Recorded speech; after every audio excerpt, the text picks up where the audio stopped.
Hello, everybody. Tim Bart's here.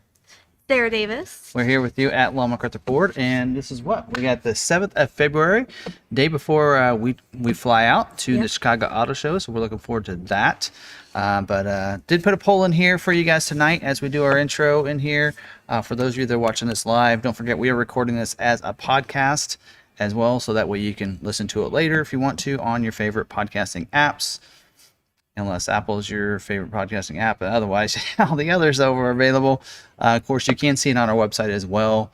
We do have that linked and embedded into our website as well, but it does get hosted on Podbean, which is the one in the middle at the top if you want to check that out.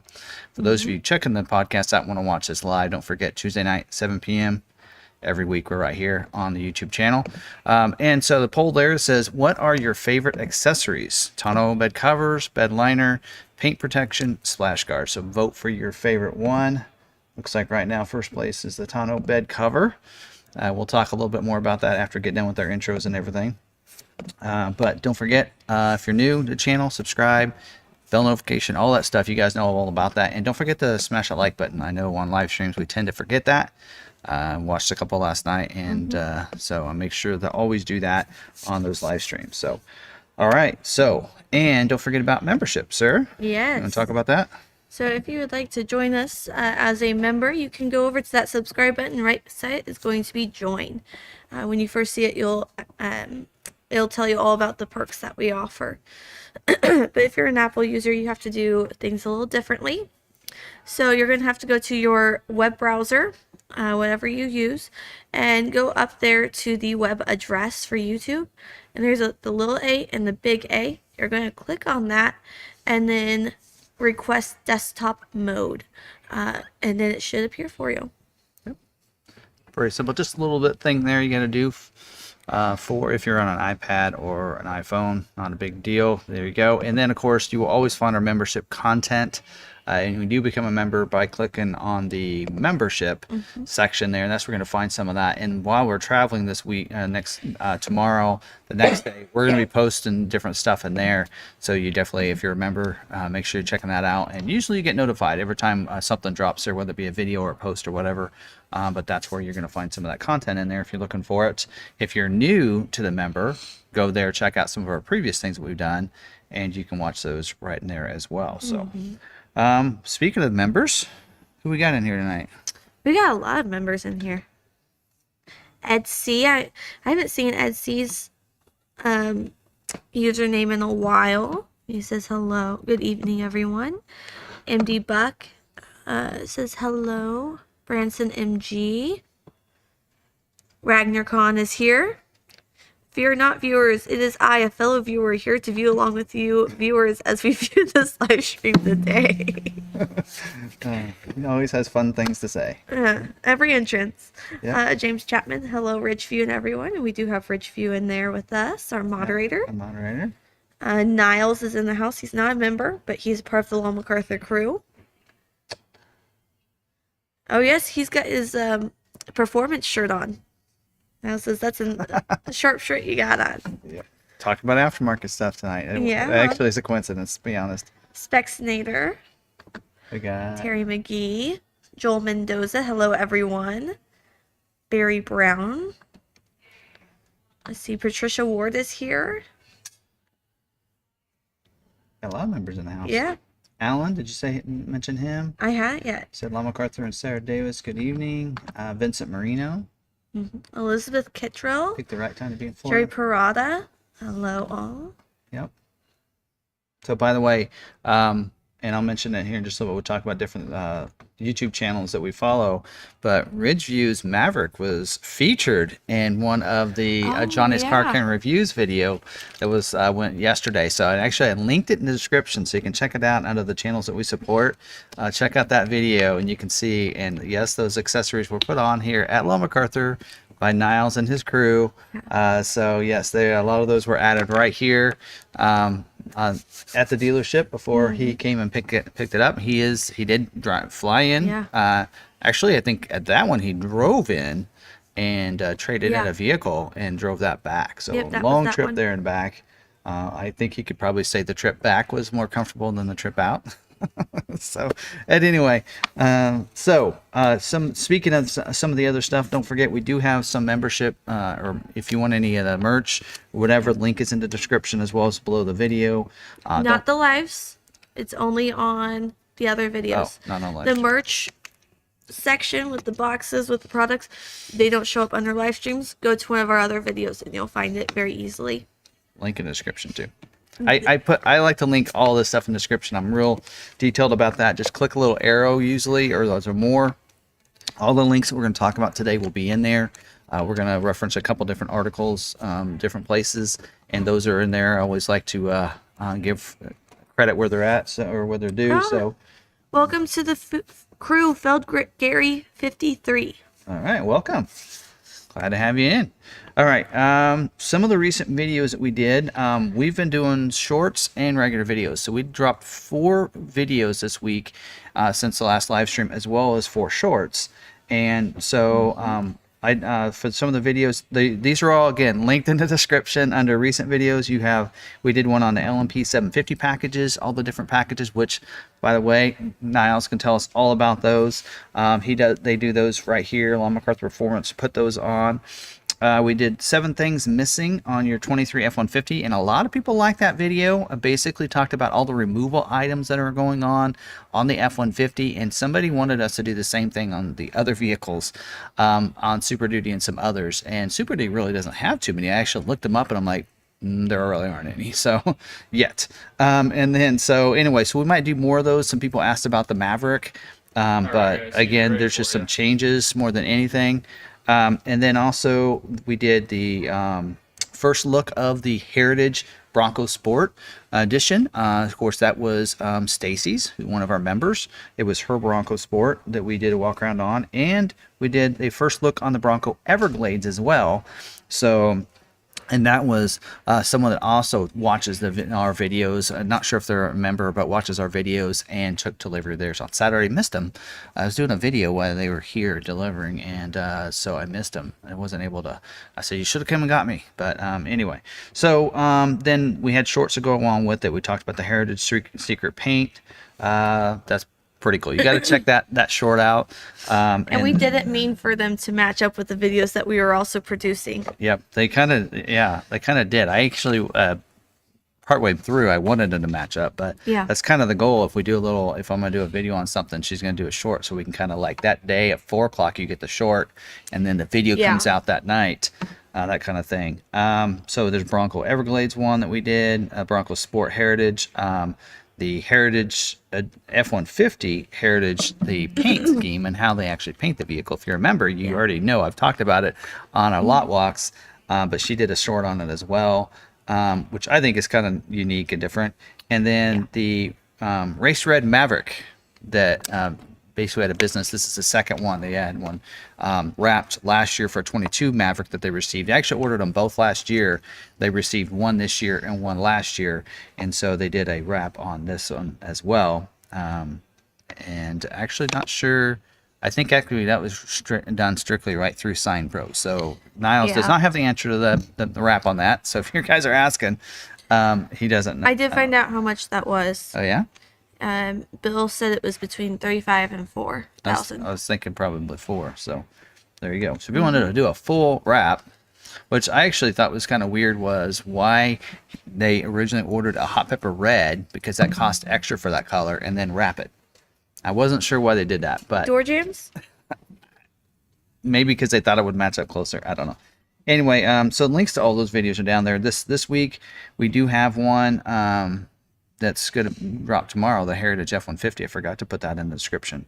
And at some point I want to do a video about the EV tax credit. We'll talk a little bit about that today, but I kind of want to do a video on that because there's some things people don't know. So I want to talk about that, as well as we'll have videos on from the Chicago Auto Show, hopefully. So I actually been watching some live streams for Pickup and SUV Talk. I think it's Pickup Talk and SUV. Anyway, they were talking with All Terrain Nation on his show like last week, talking about going to different auto shows and just doing so much content and everything that they're just wiped out. And they said to try to focus on 4, 5, or 6 vehicles instead of just trying to do the whole show. And so we'll probably try to do that. Of course, we'll primarily focus on Ford, and then we'll see what Ford has there. Hoping that they'll have the Ford Ranger, the 24, and hopefully we can get inside and see the Mustang, and we'll see if we can. Yeah. This is kind of the first time kind of going as media for us. We went to the Detroit, but we were there we got there late, and it was just boom. a quick short thing. Went mainly for that Mustang reveal. But this time we'll try to learn a little bit from the ropes from the others. Hoping to meet up with All Train Nation if I can find out and maybe pick their brain on how to and what to do there. But I'd love to be able to interview some of the Ford people. That's what I'd love to do for the channel. So we'll see if we can get any of the brand managers there, and if the Maverick one's there, we need to chat because he's ghosted my emails for the last week. So he's probably busy. So anyway, otherwise, let's see what else. Not doing a Facebook Live this week, but we will do a Facebook Live at the auto show on Thursday. Not sure what time. We'll have to see. Maybe around noon or 1. We'll just have to see. We'll probably walk the booth a little bit, and so we'll probably be in the morning. And so, of course, you can always watch it recorded. But we did it at St. Louis worked pretty well. They've kind of me being in there, and then Sarah can read any comments on there as well. Yeah. So, other than that, don't forget about the channels we support. All Train Nation down there. Johnny's Kirkham Reviews. You know, one of the ones I need to add there, and I'll try to get it in there, is there is Mach-E Vlog. I watched theirs. They actually have a Mach-E. They vlog their experiences of traveling and charging and such. And some other things, and they also started an EV channel with other outside of Mach-E, but I like their channel as well. So and then we'll get some others in there too. But anyway, someone mentioned they're like, the State of the Union must not be very interesting tonight. Instead, it's the Ford Video Guy. Oh, is that tonight? Yep. Man, people they're doing things on the wrong dates. They can have Wednesday night, they can have Thursday.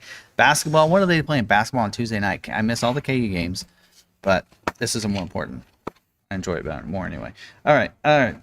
Good dealer moment. I have actually, we're going to talk about ourselves. So this is an email that actually one of the managers, I believe, received from someone that bought an F-150 Lightning from us. So do you want to, I'll let you read it. I feel like I'm just talking. And I think she actually enjoys talking to you guys more than she likes to talk. I like chatting in the chat. It's fun. I actually get a response. All right. I wanted to reach out this morning and thank each of you for providing me such a great purchasing experience. While McArthur Ford has to be one of my better experiences in purchasing a vehicle, each of you were very accommodating, informational, and kind throughout my entire purchase of the F-150 Lightning. Quick update, my Lightning is about 30 minutes away from my house right now. The transfer is stuck in heavy rain and traffic accidents in Charlotte, North Carolina this morning, so hopefully I will be a proud owner of the F-150 Lightning at some point today. Again, thank you to each of you for providing me such a pleasant experience and making such an expensive and important purchase. I will certainly recommend Law McArthur Ford to others who are interested in purchasing a Ford vehicle. Please continue to keep up the good work that you are doing to help consumers like myself navigate the automobile dealership world. Aubrey, Charlotte, North Carolina.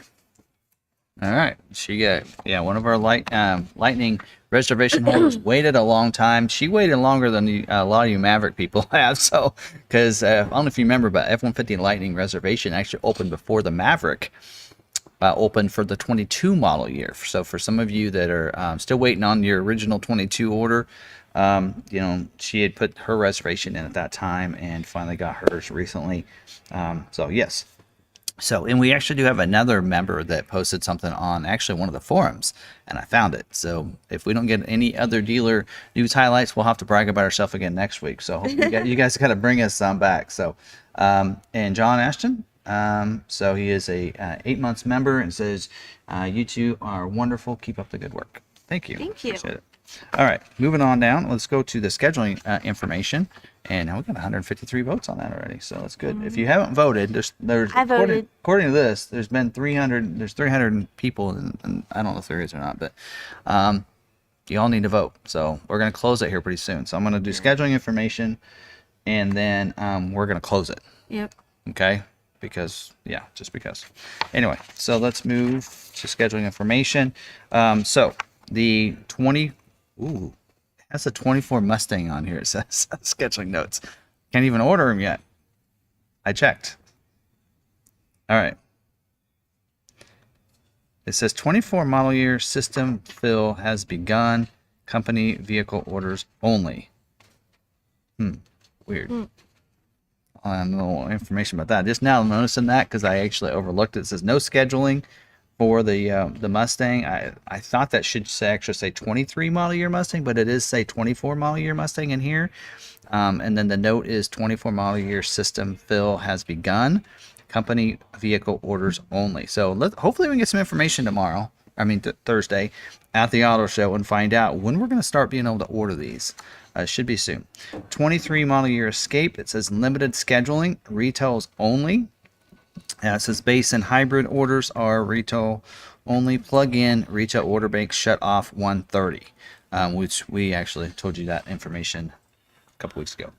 23 model year Bronco Sport, which we have available order slots for, so you can order those now, including a Heritage Edition. If you want one like Stacy's, you can order one now. They said they're doing cleanup scheduling, but we actually, if you ordered one from us, you probably could get scheduled this month. So I mean that quickly, because we don't have any retail orders in the order bank right now, which means if you ordered Bronco Sport or an Edge or an Explorer or an Expedition, any of the SUVs, if it starts with an E or a Bronco Sport, we can get those orders in and you can get scheduled pretty quickly with us, because we don't have any. They're going to always look for retail orders first. So even if and then if we don't, they fulfill our allocations based on stock orders. So we'd love to have your guys' orders. So, all right. And you get a lock in any incentives that are going on. A lot of the SUVs right now have some pretty good incentives, including 0% for 36 months. So keep that in mind. Bronco Sport does say stock and retail orders will commit within constraints. Trailer tow and cargo management full through 4/17. Badlands and Heritage limited orders will not be scheduled due to the front camera constraints. So that was the same message as last week. 23 model year Edge says retail scheduling, no stock. I thought Edge was one of the ones that we talked about last week that was not scheduling for the entire month. But anyway, it says retail scheduling only. It does say Titanium Plus 301A and ST 401A orders will not be scheduled due to front camera constraints. I'm going to pull All it. right. Can we do the question box while we're doing the... Yeah, let's go ahead and close this. You guys all done voting? How do I close this? Oh, helps if I do it over here.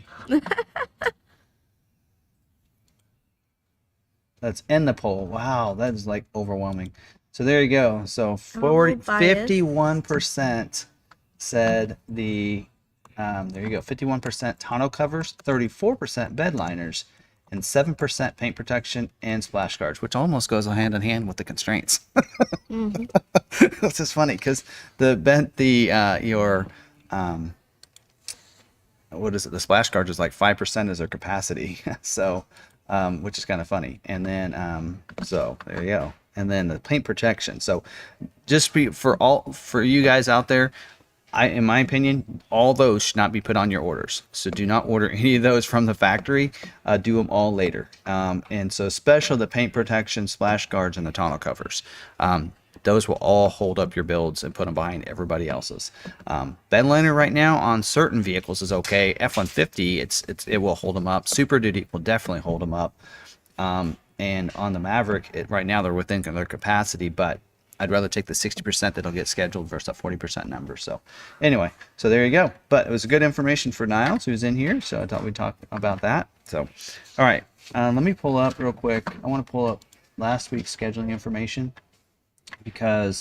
or February's information, because there's some of these that aren't scheduling, and I think they're just pulling information over from the month before, from the week before. So let me pull this up real quick. I'm a little biased when it comes to that poll, by the way. The whole paint protection. I didn't get it on the Bronco. I still could, right? Yeah. Okay. Anytime. Need to get that done. In fact, if you do it around now, I can help him. All right. Edge is not going to be scheduling this month, so it's in there, but it's not going to schedule. Yeah. So they just pulled that note from the month before. what else? It's Edge, Mustang. It's not scheduling. Mustang, Edge, Transit van, Transit Connect van, I should say. There's a fourth one. Clearance roller. Stacy has not picked up her Bronco yet. So we still have a chance to go joyriding. She will soon. Just kidding. Just kidding. Just kidding. We don't do that.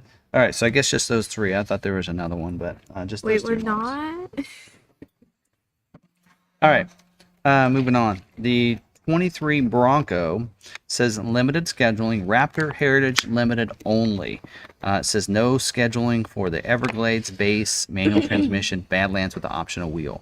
So they are trying to fill that. And I did actually make an error. I think last week I'd mentioned, and even the week before, that we should have 13 allocations for February for Bronco. And I thought I saw that in an email from our sales inventory specialist, but we're only getting one this month.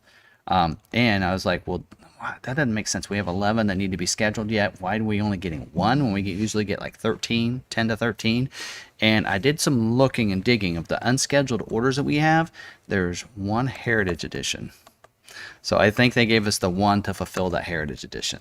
And so I think this month it's going to be focusing on that, allowing people to make those changes and giving them till the end of the month or something. I don't know. Either that or our region has all their allocations allocated to Granger. I don't know. They need some of them, but anyway. But we will have next month. March we'll still be scheduling before they start taking new orders. We'll have all of March's scheduling done before new orders can be taken, which probably would be they're probably going to push it back into April anyway. It's just a guess, but so that's my take on that. So I think most of this month is probably going to be specialty builds. We know that Heritage Edition, they need to get those scheduled, and so that maybe if they can get those scheduled, they can maybe build more for new orders. So and that kind of thing. I know that most of the Everglades have been scheduled. I think they had a commodity. It was down to like just a couple.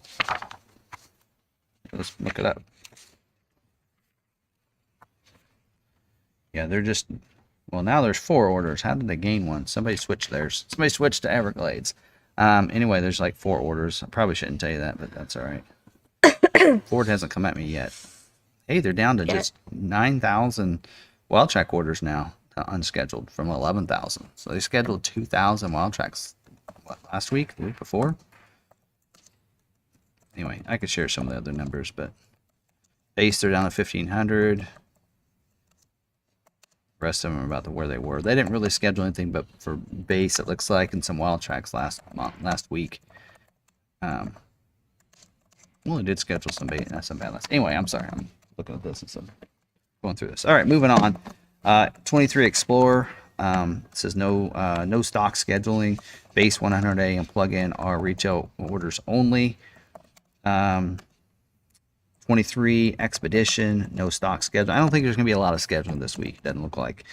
No stock scheduling. And then it says dressing period. So I think they're just kind of getting ready to figuring out what they have parts for scheduling. So I think that's where they're kind of what they mean by dressing period. And 23 Maverick, April scheduling. So they plan to schedule this week for April. We have 17 allocations, which is about how many? We have like 18 carryover orders still. So pretty close to getting all those taken care of and moving on to the new 23 orders. So they are scheduling from the weeks of March 20th through April 17th. Key constraints, don't forget splash guards, bed covers, load bed liner, and the hitch. Which I have some information on the hitch. Let's, I'll just share it right now. So we did find out that the wiring is now available on Ford Accessories website for that, which means that dealers can put the wiring on the vehicles now. So I did check with Sean in our aftermarket department. He looked it up. So it does look like you can. It's a little pricey though, because once you do the wiring, and it does say like almost 3 hours of labor time. So we're talking about if you wanted to put a hitch and wiring on afterwards, you're probably talking anywhere from $800 to $1,000. So that's definitely a big cost. So you got to weigh that in and figure out what you want to do. You know, the hitch is probably about 500 a piece, because the hitch is a little more expensive, but less labor than the wiring. But the wiring, you know, so anyway, so just something to think about. 23 Ranger, this is dressing period, no stock scheduling. Retail order bank is closed for 23. 23 F-150, March production weeks of 227 and 36. So there are some, and each region has what they call a cleanup notes, which means these are vehicles within that region, and for the Kansas City region, of what they don't have availability for scheduling. And for the F-150, for the KC region, crew cab is not available. 3.5 liter engine is not available. Doesn't say whether it's a hybrid or the Power Boost. I assume that the EcoBoost one. Twin panel moonroof not available. Power tailgate not available. Spray and bed liner not available. Threw that in there earlier. The 18 inch 18 by 8.5 aluminum wheel style 4 is what it says in here. And then of course 18 by 7.5 chrome wheel, the 20 aluminum wheel, 22-inch aluminum wheel. Those are not available in the KC region. There's a 17-inch all-season tire that's not available. Heritage Edition F-150 is not available in the KC region this week.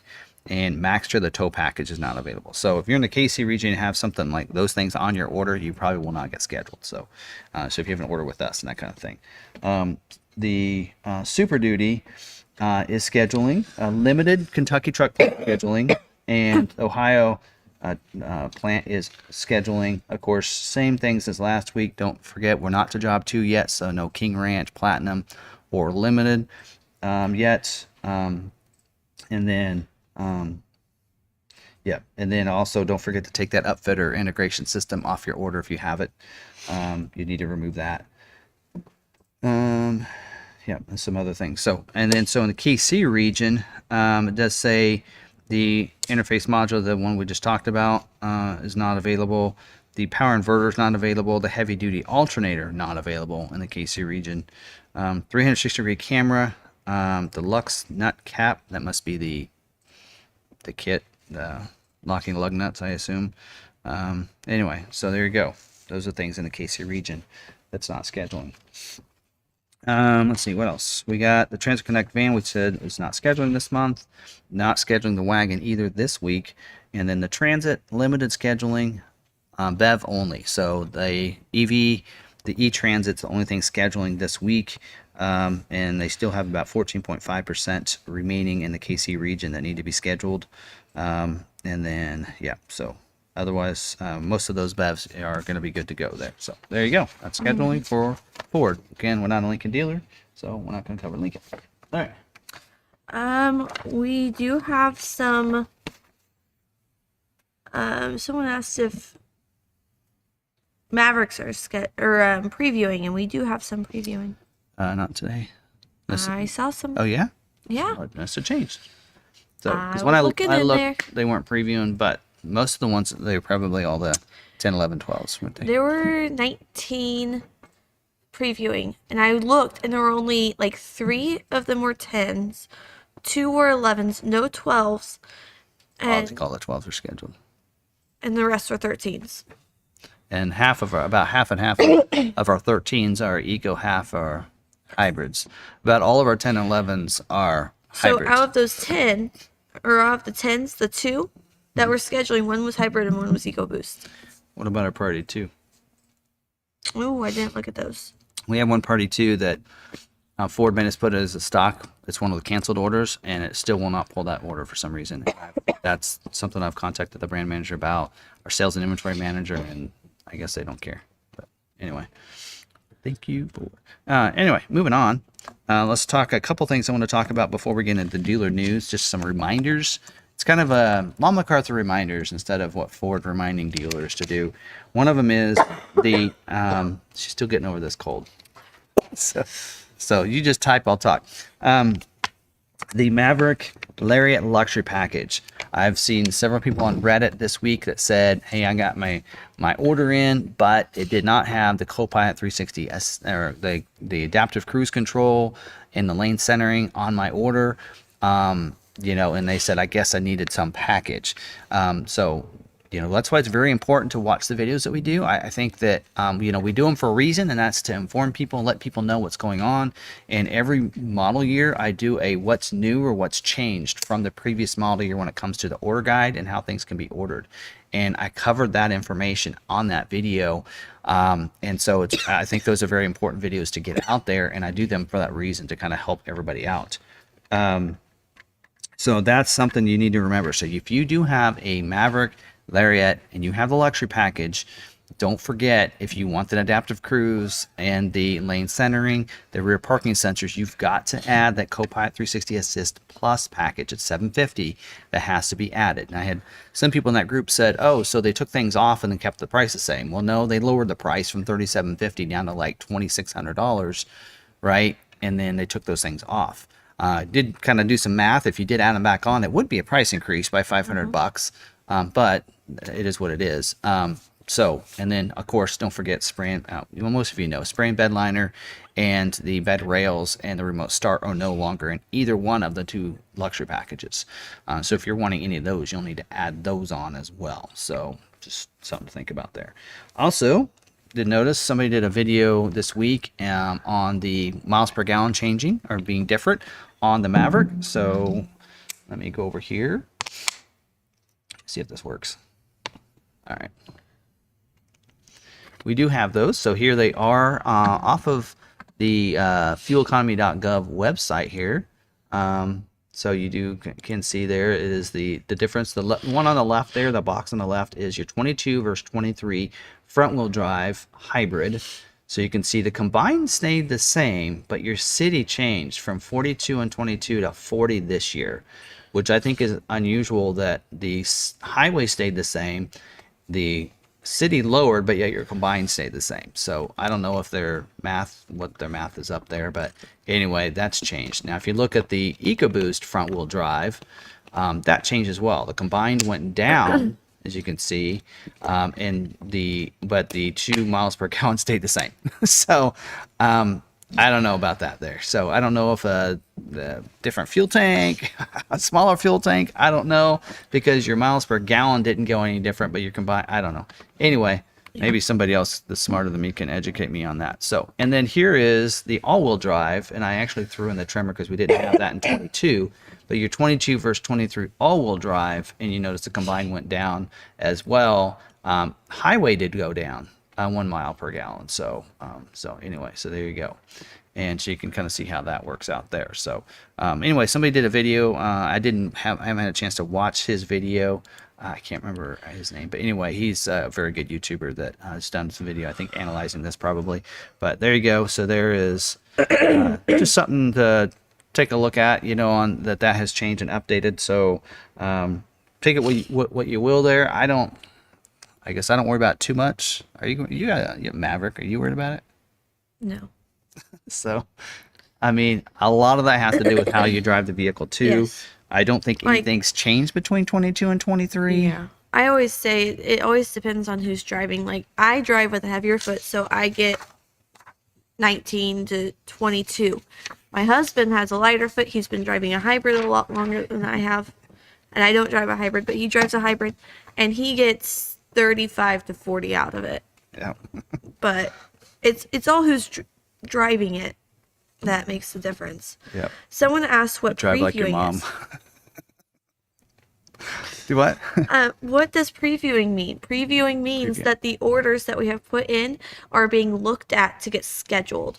So the region or the factors are looking to possibly pull those orders. So if your order is previewing for Tuesday and Wednesday, there is a good shot that it could get scheduled on Thursday, and if not, then it even helps you for the next time. I had my Bronco 1 week previewed, and I'm like, oh, I got excited, and then on that Thursday it didn't schedule.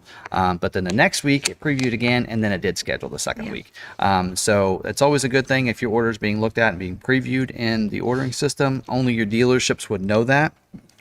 But if you work real closely with your salesperson, and they can look it up for you, that kind of stuff, it can't happen.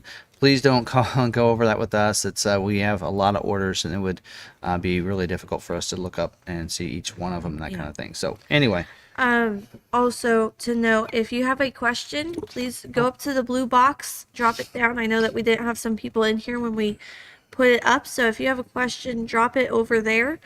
That keeps them in order, and we will answer them during the Q&A. Yep.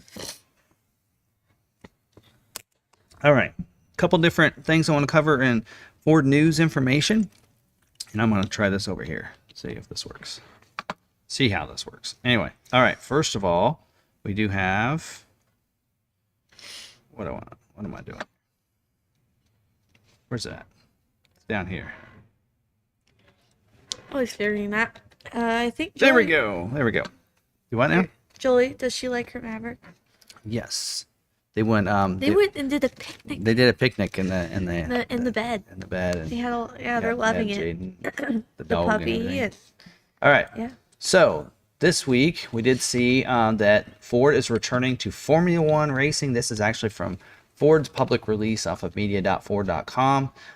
So there you go. So there is their release of information on this. So it's pretty cool. So basically they are working with Red Bull. Powertrains, as you here's just kind of the bullet points to this here, to partner on the development of the next gen hybrid power unit that will supply engines to both Oracle, Red Bull Racing, and Scuderia, I think is how you say that, Alpha Tori teams from 26 to 30. So they're starting working in 23 on these engines that will be in the vehicles in 2026 racing. So pretty cool on how that's they're partnering with them.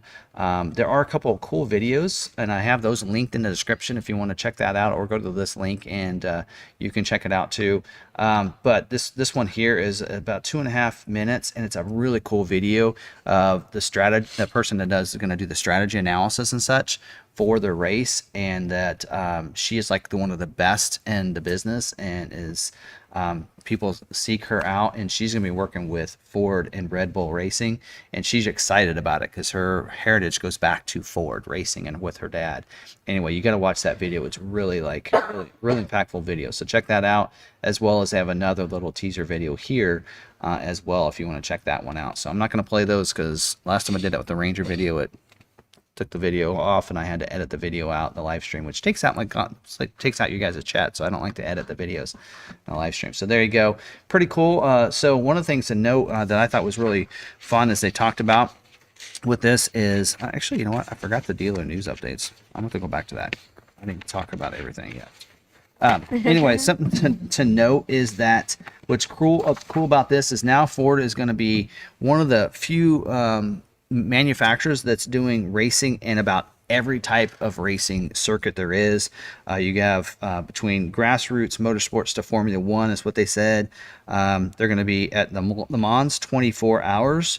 I know they took away the GT, but they're gonna they're gonna be in that one with the Mustang GT3, the 24. So excited to see that. That's why they're doing that vehicle.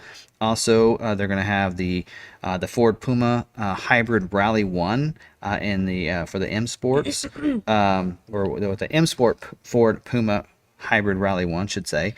Don't forget, we'll have the Ranger Raptor and the Bronco and the Baja 1000. Plus there's some other ones. I think they mentioned some other different ones that they're going to be in as well. So pretty cool with that one there. And then of course with the Mustang, they're going to be in NASCAR, NHRA, and everything else, and supercars. So you know they're gonna hit this and do the racing, which is really cool. So I think what Ford's looking at with that is that people get excited to see these and cheer for their team, and then they want to drive the vehicle that they're cheering for. So if they get behind the Ford team, they get a Mustang, they feel like they're part of that history and part of that team, right? They kind of partner with it. Another article is on, speaking of the Mustang, 24 Mustang Dark Horse pricing is revealed. So Ford Authority posted this. Not sure where they got the information from. I looked. I didn't see any pricing available. Ford system, but they came up and said that here's the pricing for the 24 Mustang Dark Horse Edition. So as you can see, on the right there is the current Mach 1 for 23 model year and the pricing, and you can see the price difference between that as comparable to that, which really isn't that much more. So you're going to see those price differences. The 700A, what they're calling it, is going to be about $500 more than the Mach 1's extra package if you go up with it. Appearance package about the same. Handling package, Recaro seats, all about the same. The automatic upgrade about the same as well. But then carbon fiber wheels is not available on the Mach 1 that will be available in the Dark Horse edition. So you can kind of see that. So pretty cool. But, you know, on the Mach 1, they did mention down in here the difference in the horsepower. So the Mach 1 is currently 470 horsepower, 410 pound-feet of torque. But with the Ford's 5.0 V8 Coyote, it'll go 500 horsepower and 418 pound-feet of torque. So the first time they've had a stock vehicle without any kind of upgrades, it can get 500 horsepower. So that's pretty cool. So anyway, hopefully you get some information If you at the auto show. There you go. if you are not seeing the blue box, try refreshing your page. I know sometimes, like with mine, if I'm not refreshing my browser with the video, it doesn't put the blue box up there sometimes. So I would try refreshing your page, and if that doesn't work, pop the chat out. So there's little 3 dots up there there's like live chat or top chat up there, and you hit 3 dots, and one of the options is pop out. And so when you pop it out, it should show up. Yeah, it should show up there. So hopefully it is. All right. Anyway, lastly, I want to talk about I'm going to go back to the Ford news because I skipped over it for some reason. That's going to really happen. That'll be fun for our timestamps.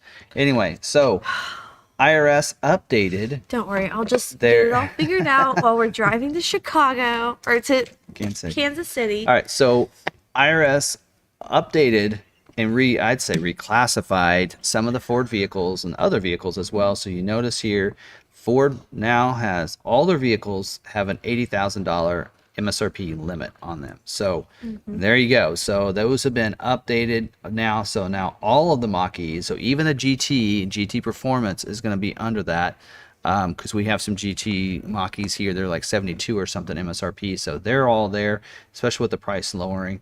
Now they, now you just got to work on Lightning. But anyway, so a lot of these are going to be under. I don't think you can get an Escape plug-in more than 80. Either Lincoln, maybe Lincoln Grand Touring, but all of them are now 80,000. So that's pretty cool to see.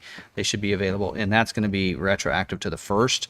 And so dealers that have delivered somebody with a Mach-E, they're going to need to go back and make sure they fill out the form that they need upon delivery with those customers so that they can have that for the taxes.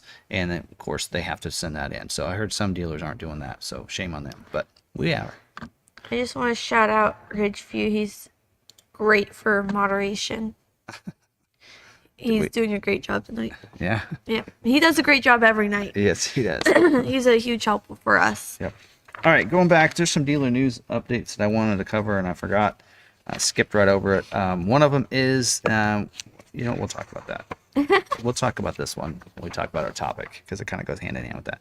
All right, so 23 Super Duty has had an update to the retail order bank closing. They have now included the King Ranch edition to that. So for a while, the Platinum, and back in November, I think the Platinum and the Limited and F450s and all tonneau covers were closed. They included now the King Ranch to that as of February 8th. So tomorrow is the last day you can order King Ranch. If you ever want to get that in, you better hurry. The deadline for COVP for dealers is February 23rd. COVP your orders, dealers. Okay, make sure you do that for your customers. So anyway, there's a deadline for that. All right. Next is there are some configurations on the F-150 that are doing an early balance out, which means that they are done with how many they plan to build. So on February 13th, Ford Motor Company will shut off ability to place new orders for the Super Cab configuration with the SCX Black package and the extended running boards and the Stone Gray and Rapid Red. So you won't be able to get the Super Cab with those setups. The STX package, the extended running boards, and then the Stone Gray and Rapid Red.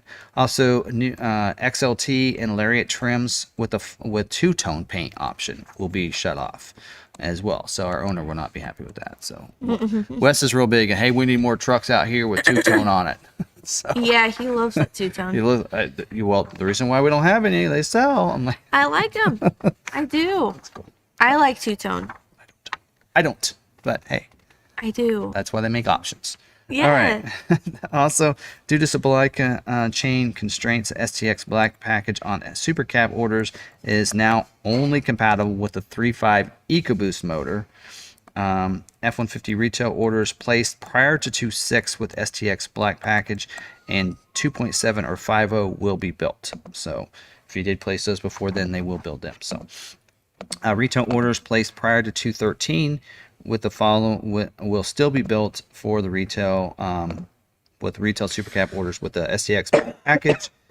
F-150 retail orders prior to 2.6, I just mentioned that. They just mentioned it again. So those with the 3.5 will be built as well. So up until 2.13. So you have till 2.13 to order those. And then also we already mentioned it, the running boards and such. So they just kind of reiterated it there. So there you go. So if you're wanting to get an F-150 Super Cab order in, there you go. Or two-tone. Hurry up.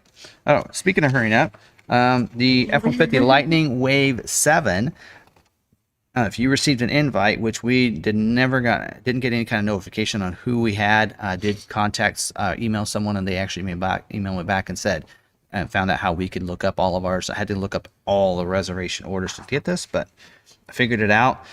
So the Wave 7 invites will close on the 9th. So in 2 days, it will close. You know, that if you don't have yours in there by then, you're not out altogether. You're not, it's not closed for good. It'll open back up, but they will have a time where they'll be closed. So just know that after the 9th, it will close until Wave 7 or Wave 8 opens up. So keep that in mind. Will XLT be available to order in Wave 8? We don't know. So those of you who are waiting for that XLT, you might continue to wait a little bit because Wave 8 might open up with the XLT configuration being available again. So again, it's going to open up from time to time, depending on their constraints and their capacity and such. I just noticed that they did schedule some William Smith. Oh, yeah. His got scheduled today. Yeah. He sent me an email. That's pretty cool. So he's got an XLT. So maybe they're going to start being able in Wave 8 for XLT. We'll see. So those of you who've been waiting, I know we have a lot of people that haven't fulfilled theirs out. And I think it's because they're waiting for XLT. But do not wait. If that Wave 8 opens up and XLT is in there, you better order it right then and there quickly because it will close fast again.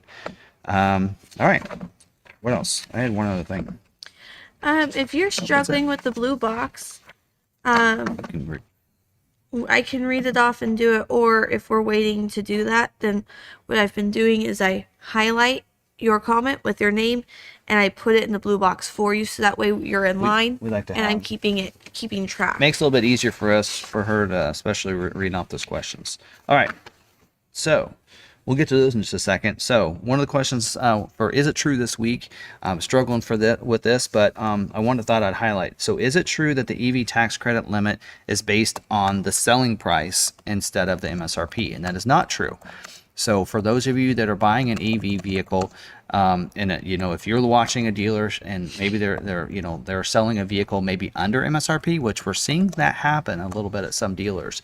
Now, keep in mind, your tax credit's based on what the MSRP price is, not what the selling price is.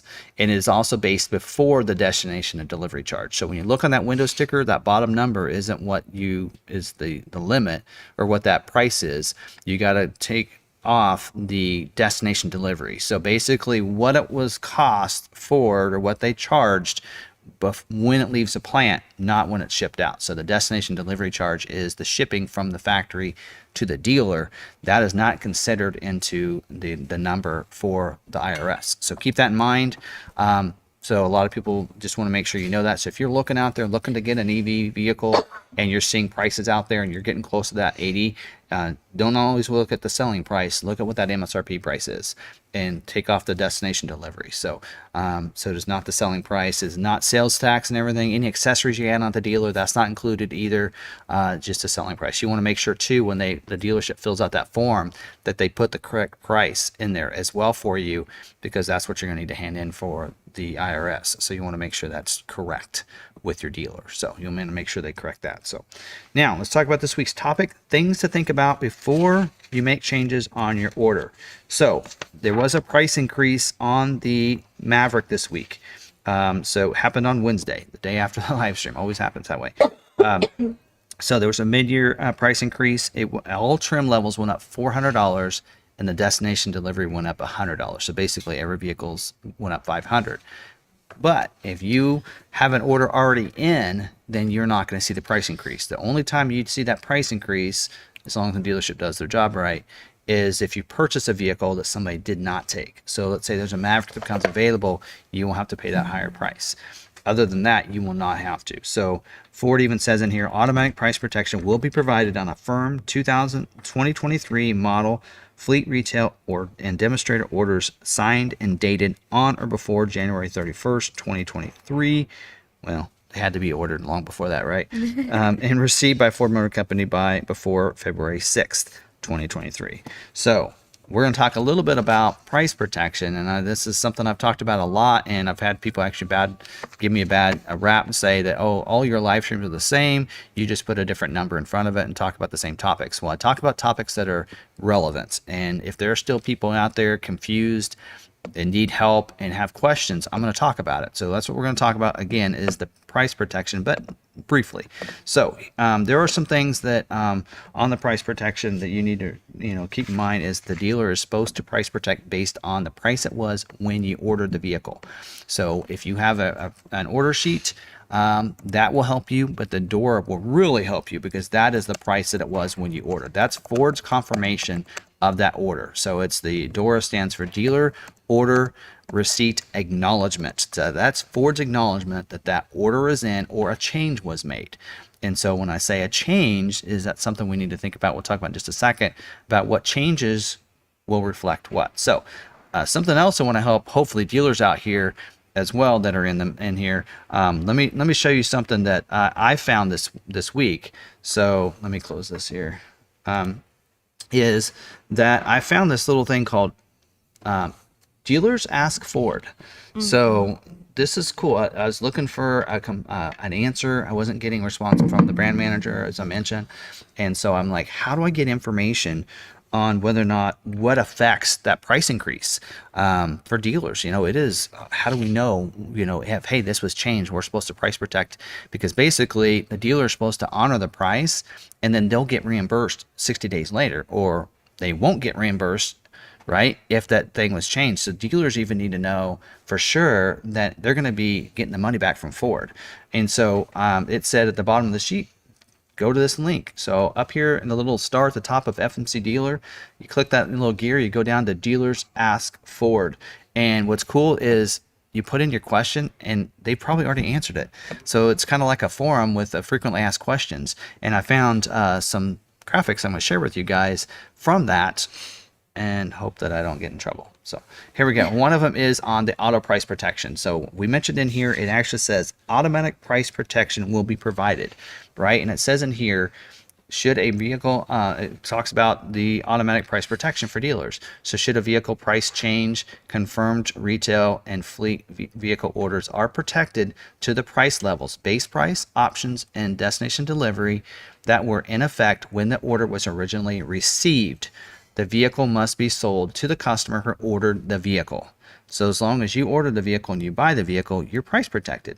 So the next part says the dealer will receive an adjusted invoice. The adjusted price will appear on the dealer payment statement in the section labeled price protection within 24 to 48 business hours.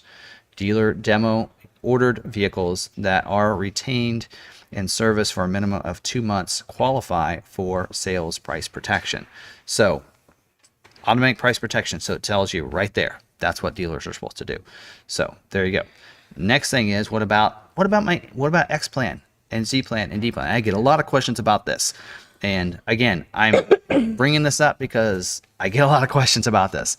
So what about my D plan? Do I get price protected? Does my X plan get price protected? If a vehicle was ordered prior to the announcement of the price increase, you may be eligible for price protection. Dealers may mail a reimbursement check to the customer or decrease the vehicle's selling price. Notes. If the dealer decreases the price, it must be documented on the AXZD plan's pricing agreement form. If the customer was reimbursed via the check, the dealer must keep a copy of the reimbursement in the deal jacket. Now, why is it that some dealers are doing, why are they giving them two options instead of doing the automatic before? It's because it's difficult. If they didn't order it originally as an X plan, like sometimes we have people that ordered a vehicle, didn't tell us they were X plan, and then when they come in to buy it, they says, yes, I'm X plan, I want price protected. Well, it's very difficult if they didn't order the X plan to price protect them. And so how are they supposed to know for sure? Well, what they do is they do the plan, the price it is when they come in to buy the vehicle, and then when Ford reimburses them, then they can mail them the check. So that's why they make it available to do it either way. I have seen dealers even on the automatic price protection do the same thing because they're scared to death they're not going to get their money, which they will. But so there you go. So what is not price protected? This is kind of small, but hopefully you can see it. Stock vehicles are not eligible for sales price protection. So if you buy someone else's vehicle when it comes in, if they didn't take it, like a Maverick, then it is not price protected. Changes in gasoline charges and dealer advertising are not price protected. Body codes that have been changed, right? And then the X00 price status. And there's a note in there about that. So if you change your body code. So body code is the 4th, 5th, and 6th digits of your VIN number. So on a Maverick, if you change from front wheel drive to all wheel drive, you're no longer price protected. So before you make a change, you might think about what that's going to do because it'll raise your price $500. So body code. It does not mention trim in here. I thought trim was included as one. It's not price protected either, but trim is not included on there. So you should be able to change the trim without any problem. But the body code will. So if you go to one of the others, then keep that in mind as well. So, all right. Is this that far behind? We having issues? No? No. Okay. That's okay. So anyway, so there you go. There's some of the information there. There is for dealers, there's a thing called name match. For some reason, if Ford doesn't reimburse you back, there's some instructions here about how to rectify that and make sure you get paid your money. And so sometimes if the person that came in, maybe they got married, maybe they moved, that kind of thing, then you can always apply to get your money. And this kind of shows some instructions about that as well. Can leave that up for a little bit, but so there you go. There's some things to think about. Some other things to think about before you make a change to your vehicle, other than price protection, is constraints. So, do you want to change a constraint? Is your order already in a priority 1 or 2? You definitely don't probably want to make a change because it's in priority 1 or 2. The only reason you would is if maybe the removal item wasn't on there when it went to priority 1 or 2 and it's required now. We actually had that happen on the order. So we had to reach out to our sales and inventory specialists to do that, to have them change it for us. But that's something to think about and do that. And also, of course, don't add anything on there that's going to constrain your vehicle and make it a delay. So that's something else to also think about. So there we go. So I'm sure some of you might have some questions on this, but hopefully that did help clear some things up and how that should work. You okay to say questions? Yeah. Isn't she a trooper? She's sitting here coughing. I hope I'm not annoying people. I have asthma, so anything cold or anything that could cause an effect to your breathing hits me very hard. Can't take that deep breath, huh? Especially now that I don't swim or work out or do anything like that. All right, let's answer some questions now. Are we ready for that? I'm ready. I'm sure I could have covered more. We've had to time someone out a few times now. Niles says one of the moderators is a magician. That he is. Ridgeview is a very good magician at making comments disappear. he helps us keep this a positive, safe space for people. Yes, definitely.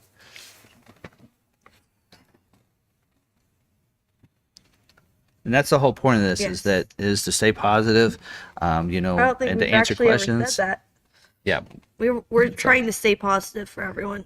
So, Yeah. let me give Ford Yeah. some. I mean, I stay pretty positive for Ford because we kind of rely on them and getting feedback and such. This is a dealer YouTube channel for a dealership, so you know, Ford, if they're watching, you know, they can affect allocations, that kind of thing. Yeah. So we want to make sure we're staying positive. We do appreciate, and Ford does give us all the information. It's just as dealerships, it's our job to use that information to do the right thing for our customers, and that's the whole goal. So they try to communicate that. So not all dealers do, and so we're here to kind of help help dealers as well as customers help their dealers, you know, find the information that they should be finding. So All right.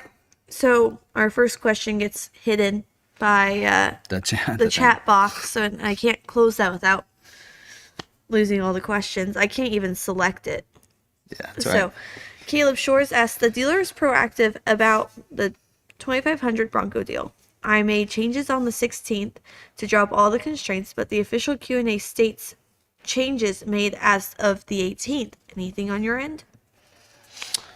So they made changes very early, and they said changes as of the 18th. I'm sure that date was just incorrect, so I'm sure it doesn't matter. I mean, you made changes. Now, if you made changes prior to the release, they have how you're getting the $2,500 is at COVP. As long as the dealer went into the COVP website and noted your intentions, and that's what they did was say, hey, we noted this. They know what your order looked like when the COVP was entered. And so that should be okay. So you might want to have them look to see if that $2,500 private offer is showing up on your name. That'd be the real kicker in whether or not it was okay there. So, all right. I didn't answer that. Has Stacy picked up her Bronco? We answered that one. Not yet. She has not yet. She plans to be here soon, I believe. But I think later this month. As long as it's not while we're in Chicago. Yes. All right. Okay. What else we got? Vols, did you read about the 57, 9, 15. Oh, sorry. Oh, we just talked about that. Yeah. Granger will supposedly sell retail orders at MSRP. And Dark Horse, I don't know, but I'm assuming we will on all GTs and everything. And I assume so. As long as the Dark Horse isn't like restricted on how many orders that can be taken and such, or allocations for it.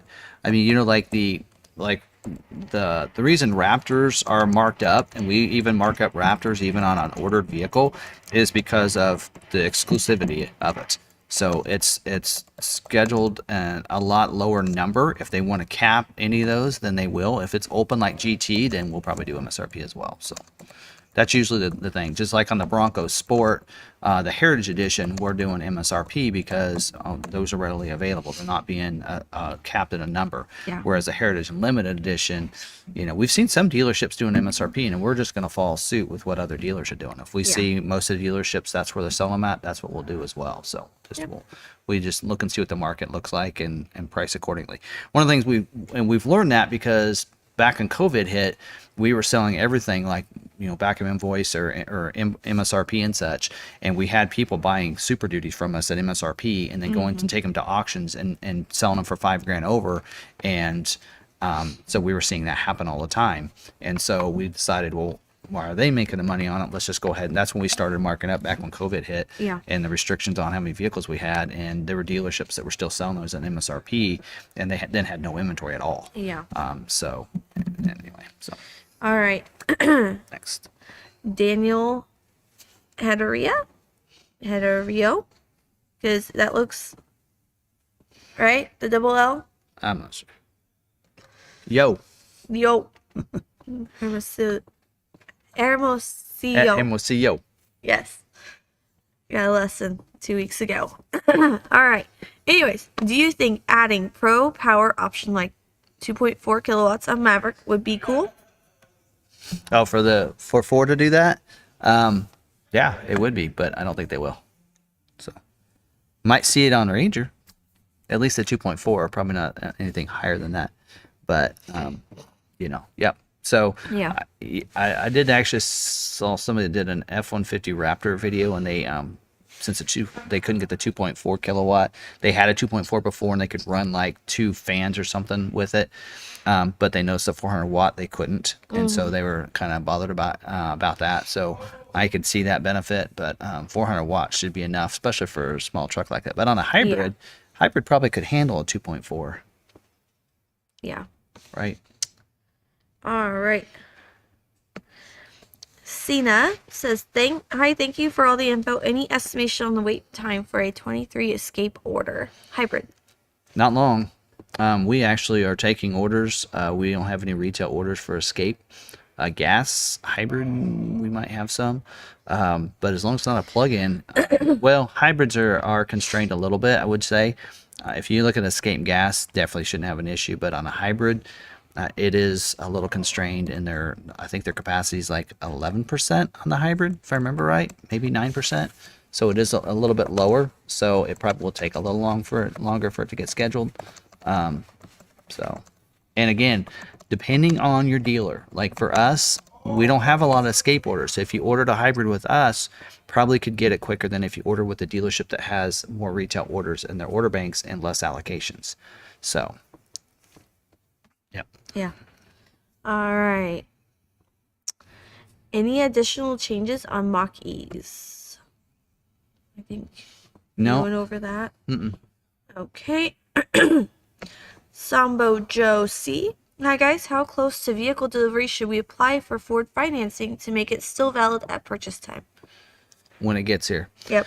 I would encourage you to wait, because Yes. we've actually had situations where people did paperwork while the vehicle was in transit, and then once you've done paperwork and everything and committed to the deal, then for one, your approvals on your lenders only last for 30 days. Yeah. So if there's any like delay in everything, they're not going to be good over 30 days. So if you do it once the vehicle ships out and then do it right then, it's going to be good for 30 days. Well, if it takes more than 30 days for it to come in, you're going to have to redo it again and reapply.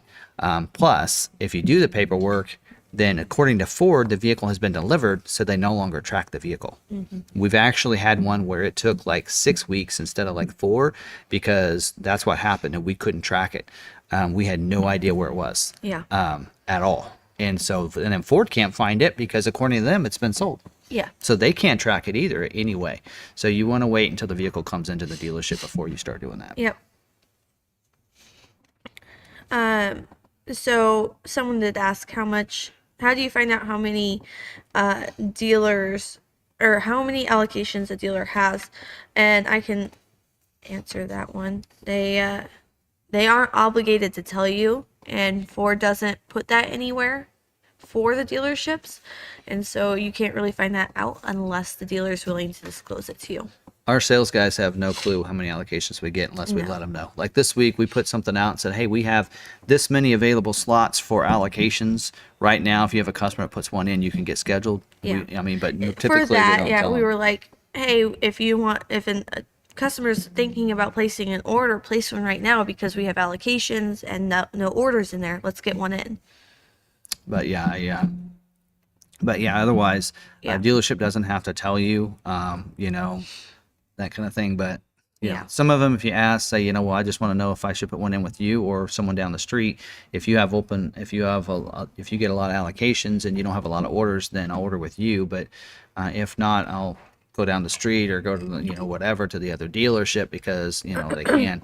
Hopefully they're willing to open up to that and let you know, hey, I don't want to be sitting in this limbo for a year because you don't have allocations and you have an order in there. So because now you earn allocations based on how many vehicles you sell. Well, if you take, if you don't sell a lot of, Escape or whatever, then you're not going to get a lot of allocations. So if you end up having more orders than what you're going to get allocations, it can take 2 or 3 months for those to get scheduled out. So kind of like with the Maverick, we have more orders than what we have allocations on a monthly basis, right? We didn't get 700 allocations in 1 month to fulfill them all, right? So that's how that works. So in a lot of vehicles, you don't typically see them sell out at the beginning of the year like you did with the Maverick. It's something that gets scheduled out. People order here and there. F-150 is still not closed. because there's still we're still within our allocations. We still don't get enough allocation to fill them each week, but it doesn't mean that we won't fill them. It just takes a little longer. But you know, I remember the time when you put in an order and you could tell a customer 4 to 6 weeks it'll be here. Yeah. You know, but that's when we didn't have people doing a lot of retail or custom orders like now. So Yeah.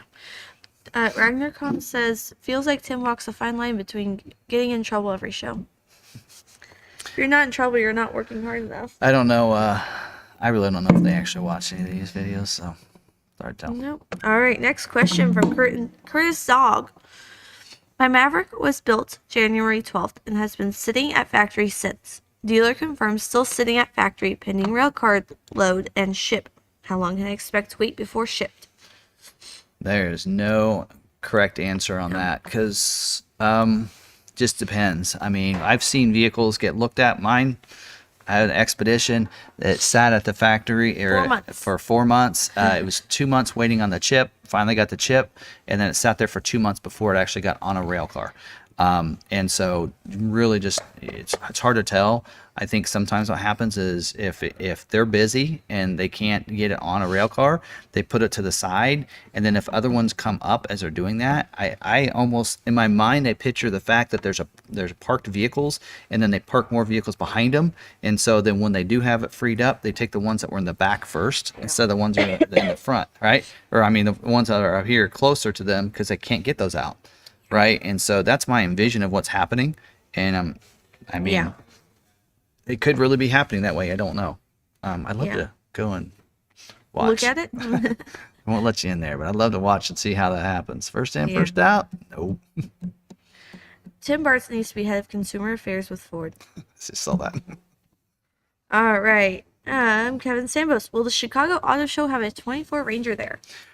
Not to our knowledge. No. I looked in what vehicles are supposed to be there for different manufacturers, and on the Ford, it didn't actually say that the Ranger was going to be there. It did say the Dark Horse was, or the Mustang, 24 Mustang was going to be there, but it didn't say whether or not it was.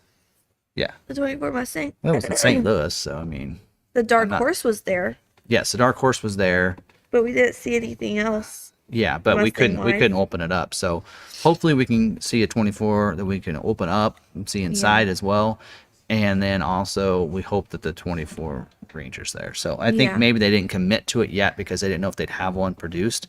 But since they made some at MAP last week, we can cross our fingers and hope. Yeah. All right. Speaking of which, they're not doing a reveal of any kind. Like a lot of manufacturers are doing a press release or something. They're just and doing Ford is not. They're just doing a photo workshop. That's their thing. Yeah. Photoshop. Or photo workshop. Might lose Sarah for a little bit. I will take every chance I get to get better at my photography. All right, but speaking of the Chicago Auto Show, we plan to do a meetup. Have you mentioned that yet? Oh, I did not. So we don't have a lot of people signed up to meet that want to meet up with us, but we're trying to pick a time Thursday night to meet up. So if you're wanting to do that, make sure you email Sarah her email address. FordVideoGuy. See, we have one in front of each of us. So there. So email Sarah and put Chicago Auto Show so we know. I know of one, and he's bringing a friend. Yeah. So I mean, if not, we need to decide if we need to try to get some sort of conference room or if just a restaurant or something's going to work. Yeah. And also, if we do know how many we're going to be there, then we can kind of plan for that. So and if you have ideas, if you have a place to have an idea, we are staying right there by where the show's going to be. Yeah. The convention center. Yeah. I don't know what it's called. But we're going to stay right next to there, so don't plan to rent a car or anything. So that would be nice if it's close to there. Yep. So anyway, because we will probably be ending the auto show like at 5:00 that night, and so we're planning to eat dinner. But if we want to do that as well, so just let us know how many. If it's only going to be a couple, then we'll probably just do it at a restaurant somewhere close. But that way, if I have your email, then we can send out a blast to those that we know are planning to be there. We'll also post it on social media in different places. So that way... We'll put a community post on our YouTube channel. Yeah. So check out the community post. So if you're going to be in the area, We won't let you down. We'll definitely let you know, keep you posted, especially if you email us. Yes. We'll be emailing you back and probably even get your phone number. Rico Benes. Rico Benes. Tim Johnson suggested it. I have the link. Oh, okay. All right. So, okay. On to the next topic. Looking for my build. Hashtag F-150 ordered in August or October. Barry, did you order with us? I can't remember. I feel like you emailed me earlier and I had asked for your salesman with us. Yep. We need your order number. Otherwise, we can look it up with your salesperson. We can't actually. Our ordering system doesn't allow us to look up by person's name. So we would need the order number. We can look it up that way. So yeah. if you could email us back and let us know that, we can get with your salesperson and they can look it up. So. Trips and more. Yes, we are planning to go to New York for that auto show. Mm-hmm. Yes. Yep. So we got our passes. Might spend a little time. Depends on if you can. We got to do some sightseeing there. Yeah. I've been to Chicago. I have not. I have not been anywhere except Tennessee. All right. Anyways, but yes, Barry Mitchell, if you email me your salesman and your order number, I can certainly dig into that for you and see what's going on with it. Okay. Next one, Mike Brennan. How about unscheduled escape plug-in hybrid orders? Though, there versus last week. yeah, they're not. I don't think they're doing plug-in hybrid this week scheduling, and that one again, the number's pretty low, like 8% or 11%. The hybrid and plug-in, one's 8, one's 11%. Yeah. So I know that it's a very low capacity, so it will take a lot longer for the plug-in to get scheduled, especially now that it's part of the constraint. What is it?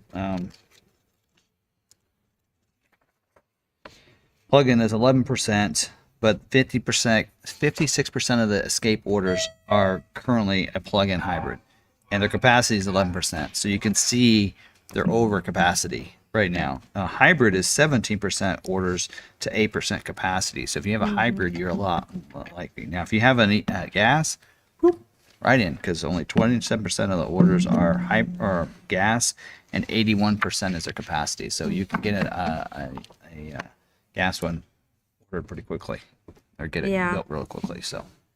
Okay, is the Wild Track the most in-demand Bronco trim? It is the one that's the over capacity.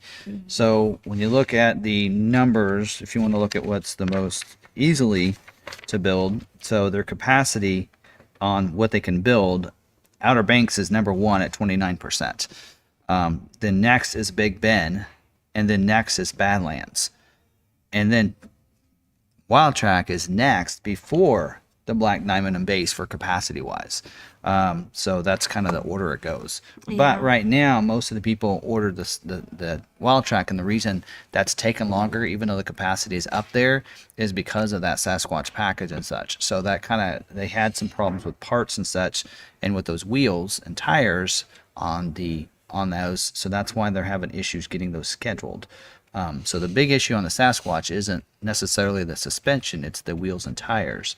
And so that's why I kind of recommend it, unless you need that front locker, which you need the Sasquatch to get. I say you just get your wheels and tires later and get a non-Sasquatch. Go Badlands, get non-Sasquatch, and you can, especially if you put in a new order. I mean, I think that's the configuration to go with. Go Badlands, non-Sasquatch, and then upgrade your wheels and tires. I did it, and if you look at mine, I mean, you couldn't, I even have the wider fender flares. You could almost think that I have a Sasquatch because it sits about like a Sasquatch does. It does have a different suspension system.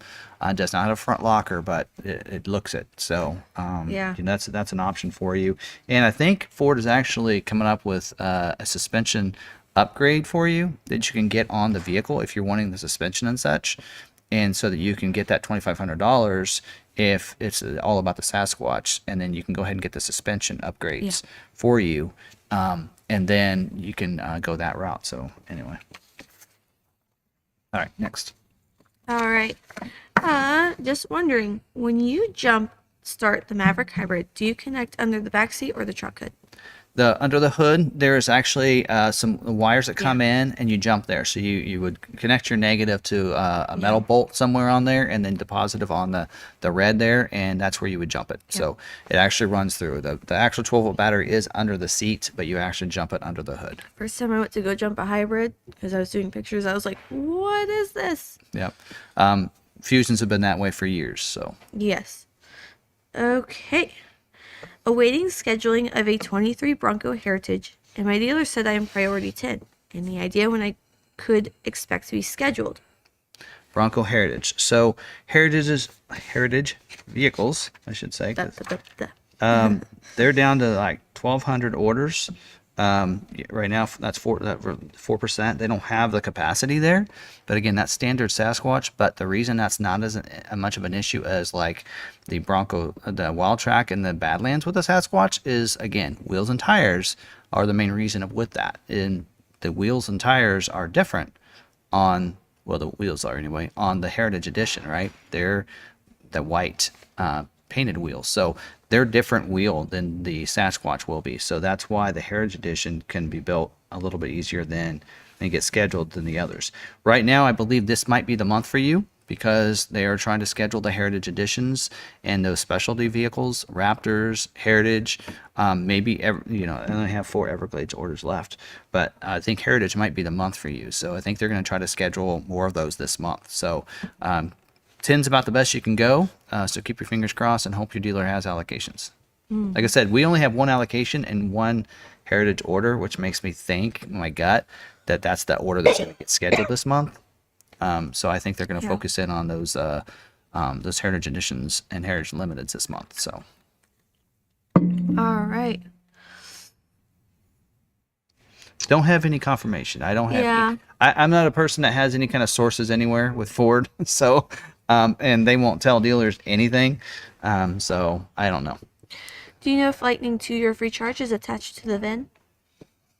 2-year free charge is not. There's not 2 years of free charging. It's you get 250 kilowatt of free charging from Electrified America, and only through Electrified America. And so that's so when we used ours up on our last trip, and it's gone. But it is based on all Lightnings get it. It's not just and right now Mach-E's are even getting it too. What about so. Oh, you mentioned Mach-E. Once you want to go, I actually have a video on making sure that you have your connected services all set up. You have to use a desktop computer. Keep that in memory, or an iPad. So we had a customer that did that as well. So once you do it on your phone, you connect using the FordPass app. You're not done. You need to go to your account on a computer and go into the account, log into your account, and then go into the connected services and make sure it's activated. Yes. Once it's activated, then yours is used. We had a customer here that was driving from here back to Missouri, and we set up his account so he was good to go, and his showed up immediately when he logged in and activated it on his desktop computer. So actually it was on his iPad. So. All right, Ron Tafoya, how long does it take to normally get a price protection refund check? Sales X-Plan delivery was November 28th. 45 to 60 days is what Ford says. That's Ford's answer. It's usually depending on when that deal is done from when the part statement or the payment statement goes out. So those go out on a monthly basis. I don't know what days they hit. So once they receive the deal, then it would go out on the next the payment statement. So it just depends on when in the month that deal was done. Yeah. That's why they say 45 to 60 days. So. All right. And I already posted the next one. Is it official from Ford Corp that not all 23 Maverick orders will be fulfilled? Like some Webbers are saying, I trust or expect information from us.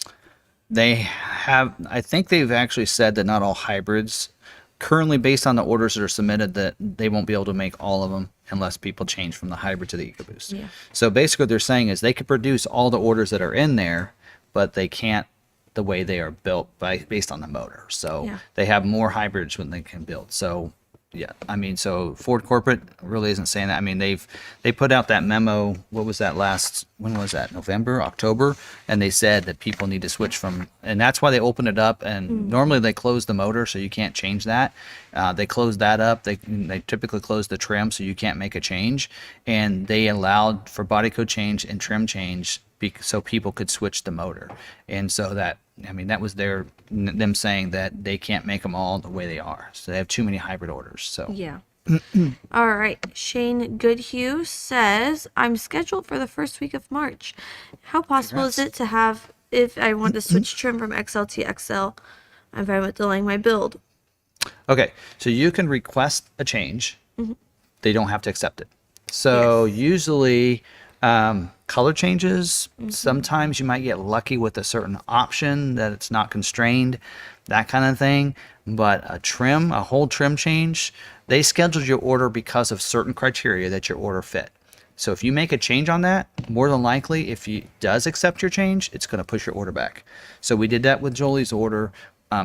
We'd forgotten something on her order. We added it after it got scheduled, and it pushed it back like almost a month, like what was it, 2 or 3 weeks later? I don't know, but it pushed her order back because they had put it in a spot that it could fulfill, and we made that change. They no longer could fulfill it in that spot, so they had to move it. Yeah. Some are already getting moved already. It's bad enough. So I would say, especially for those of you, if you have an unscheduled order, decide what you want to do now before it gets scheduled, because once it gets scheduled, there's no guarantee anything can get changed. So, I mean, typically we see color change without a problem, and we say, yeah, it can be changed, but we still do have to put the request into Ford, and then usually a day later is when they'll tell us whether or not they accepted that change. All right, another Maverick one. My Maverick is scheduled for the week of February 20th. When will the day be scheduled? That would most likely be about a week or two before the week of. Yeah, so you know you're scheduled the week of February 20th, and you want to know when the day to be scheduled. Should be pretty soon. Yeah. I mean, 20th is pretty close. So, yeah, it should be soon. In fact, it may be already. You might check with your dealer and see if that's been updated. All right. All right, Neil Kyneston. If I change my Maverick order to include the luxury package, will it delay build? I ordered an XLT hybrid with full-size spare on September 16th. It's priority 11. Thanks for a great site. So include luxury package if it will delay. Well, it could. Shouldn't really affect it too much. Now, if you're priority 11 and there's not that many 10s, now some, like your dealer may say, hey, all of our carryovers are 10s and all of our new orders are 11. So if you're within everybody else, then it could. But I'd say since you ordered on the 16th, you should be good to make that change and not affect it too much. Because again, you have a priority 11, which is pretty early, but 10 is the lowest. So I guess asking your dealer, hey, mine's a 11, so do you know how many 10s there are, that kind of thing, that might be something to ask. And then but it won't change your date by adding the luxury package. Now if you were with us and you were 11, then making that change would not affect yours. I'd say it'd still get scheduled, that kind of thing. But Thank you, Vito. Thank you for the donation. $10. Says, hi friends, have had both a Lightning and a Maverick Lariat Hybrid Lux Copilot 360 parked in my garage after a long 18-month wait. Thank you. 19 month. 19 months. Yeah. Wow. Yep. Long time. Yeah. So. All right. Roger Quibido, does your Maverick register mileage on your vehicle speedometer since the front wheels are off the ground when towing it home from McArthur? If you are towing it and the front wheels are off the ground, will it register the mileage? I don't know. I've never done it. Maybe. I know if you do flat down towing, it will, but I assume not. But I don't know. Maybe somebody else can answer that question. Yeah. We need the group to help us with that. Yeah. All right. Vols44 says, will a 2024 LMP Heritage Maverick include two-tone paint scheme of Sarah's choosing? Just kidding. Any LM modified Mavericks for 23-24 outside of Niles aftermarket editions? Not at this time. No, I mean, we had that one. We had a lift kit that we did, and wheels and tires, and that's a lot of times. I mean, our packages are very a simplified package, because we want to try to keep that cost down. So a lot of times when we do a package, we consider it a package anytime we include 2 or 3 things, and usually it's a spray and liner, window tint. We do a different wheel on it, different tire on it, and we level it out. That would be like, I mean, like our LMX4 or LMP packages. That's kind of what they'd include is you know, a level kit, you know, wheel, tire, and such. We don't have a Maverick one because usually a lot of our packages are based off of stock vehicles. Yes. We have to have a stock vehicle to add one of these packages on to be able to kind of have the package and market the package before putting it on. But since all these are coming in as ordered vehicles, we just basically add what the customers are wanting. So, but not that we can't. Niles could tell you that right down Yeah, there he too. two-tone wrapped his F-150. Yeah, Niles did a. Well, I think a lot of them will call it a hi hat. So Yeah. his looks really good. So, yeah. Paul Newbert says you can only tow the hybrid. It needs to be flat towed, as far as he knows. Otherwise, it needs to be flatbed towed, equals no wheel spinning. So, and I think I had looked that up once, that it could only be hybrid. So you couldn't put it on a dolly You mean like behind a camper? or a 'Cause I looked that truck up. or something. I mean, I think you could. I mean, usually you can pull a Because I vehicle looked with it a up, dolly. and I looked it up for someone now that I remember, and it said behind a camper, it has to, you know, it has to be hybrid, and you know the back wheels could be going. Well, let's just look up 2023 Ford, and I think they're probably right. So that would be dolly, and I don't think it can. I knew about the flat towing and hybrid only. Because I got that question last year. Oop. There's a Maverick. Oh. All right. You go get the next question while I look. Okay. On average, how long after build can I expect delivery on a Maverick? A Year? few weeks. What is it?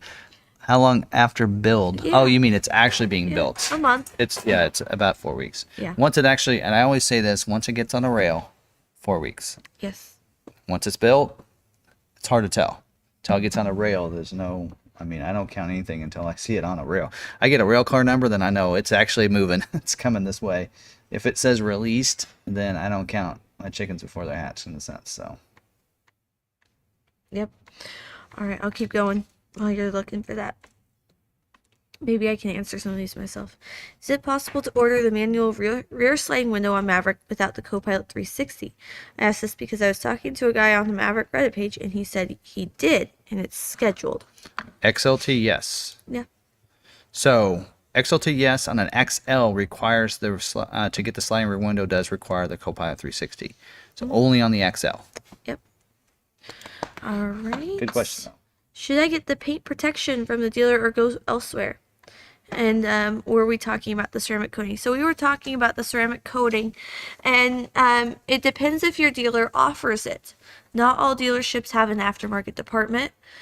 We luckily do, and so we are able to offer spray and bed liner, the paint protection packages, and do all of that because we do have a big aftermarket department. Not all will, and so you would need to go outside of your dealer. But yeah, you just ask for a ceramic coating from a detail shop near you, and they will most likely know how to apply those. Yep. Or you just gotta have a Lebo Davis. Yeah. I'm lucky. I get clean cars every few weeks. If he drives my car and notices it's sturdy, he'll clean it. I Which- think I had this on our website. I like to clean it because I find cleaning cars by hand very therapeutic. I actually helped put the ceramic coating on my vehicle when I got it. Probably not the best idea. I was pregnant, but I mainly did help clean the tires and dry stuff off while he went around and applied the ceramic. It actually doesn't talk about dolly towing. It just talks about four-wheel down towing, and that the hybrid can and the EcoBoost can't. I don't think it actually mentions whether or not. Oh, Chris says dolly towing, yes. RV towing guide, page 16. Well, I'm way out. That was on like page. Oh, there you go. I went right past it. Yes. There you go, Maverick. Yes for front wheel drive, not available for rear wheel drive. Of course, it's not rear wheel drive. Yeah. And no for all wheel drive. So yes. So you need a front wheel drive, I guess. That's the basic. You can either flat down or dolly tow a front wheel drive. Yes. Hybrid, flat tow down. So, but yeah, you can dolly tow a front wheel eco or hybrid. Okay, so it can be There you go. either or as long as it's front wheel drive. There you go. All right. All right. Can we realistically expect Mavericks to... Sorry. Oh, sorry, guys. I couldn't read it. When can we realistically expect Mavericks to be a dealer stock item? This isn't a purely supply chain problem. It's poor planning and execution. Actually, I think it's because of the hybrid battery. Because even if you look at the numbers on other hybrids that Ford has, so Ford has a hybrid and Escape, they have a hybrid and Explorer, and those, if you look at the numbers and percentage of their capacity, it's lower than what it is on a Maverick. So Maverick's capacity is 35%. I really truly believe they did not see the demand of how many people wanted a hybrid, a Maverick. Why if we look at it, look at the Santa Cruz, they're not outselling, right? Santa Cruz they're already available. Why? They don't have a hybrid. So people want, I think the Maverick is hitting people because it's a hybrid truck, a little truck.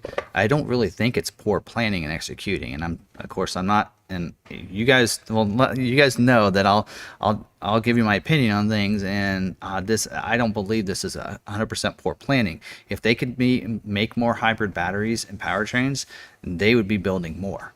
It's just all about the capacity. So when you look at again, if you look at we just talked about the Escape just a second ago, right?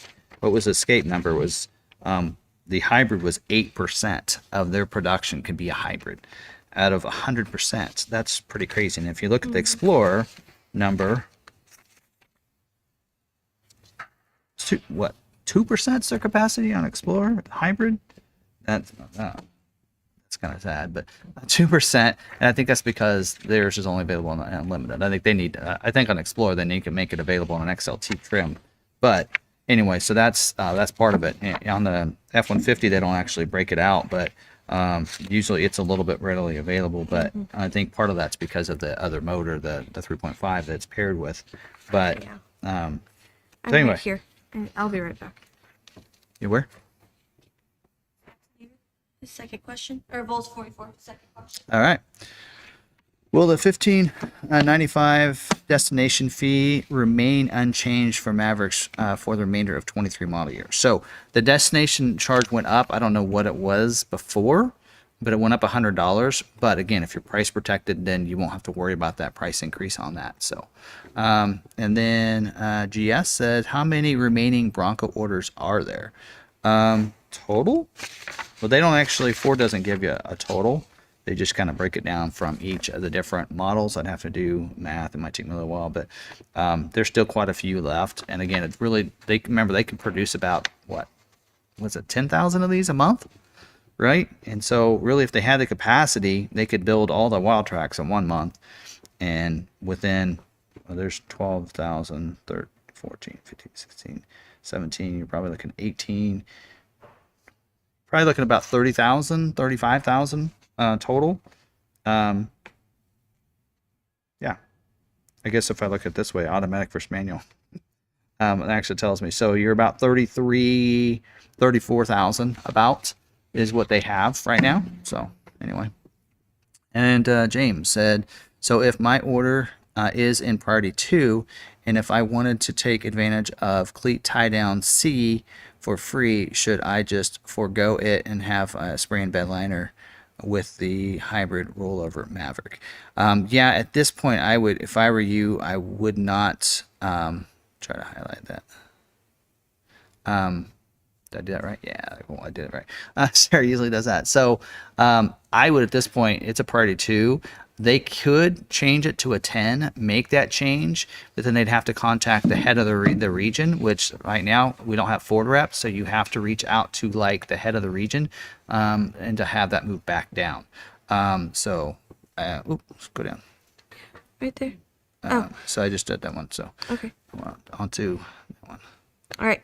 Question: when is Ford's accessory site going to accept Ford points? It was supposed to be last week? What did I say, guys? Was it the 6th? I think they changed it to the 6th, which was yesterday. So yeah. Or doesn't do anything. They say they're going to. That's why when they say the order banks are going to open up for 23 Bronco on the 27th of March, don't count on it. Yeah. I could see it being April. Sambo Joe asked, if a co-buyer, husband, is added to the purchase or the financing goes through him, is that considered a purchase by the original order placer? As long as they're on there as a co-buyer, then that works. Right. Yep. That happens a lot. You'll have a husband, they'll put the order in. Mainly it's for the wife. She might go on there first, but as long as he's on there second, then that usually works. Yep. All right. Chris Sog. My Maverick was built January 12th. Been sitting at factory pending. Oh, I think we answered him earlier. Oh, yeah. Yeah. Yeah, you will. The question will disappear once you put it in there. So, We forgot to say that. yeah, so we forgot to tell you that. But All right. little flaw they have. I think they should leave it in there, but. How? Oh. I know where we were. How long does a customer have to accept or pay for an order before a dealer takes it over? It's up to the dealer. Yep. Up to the dealer.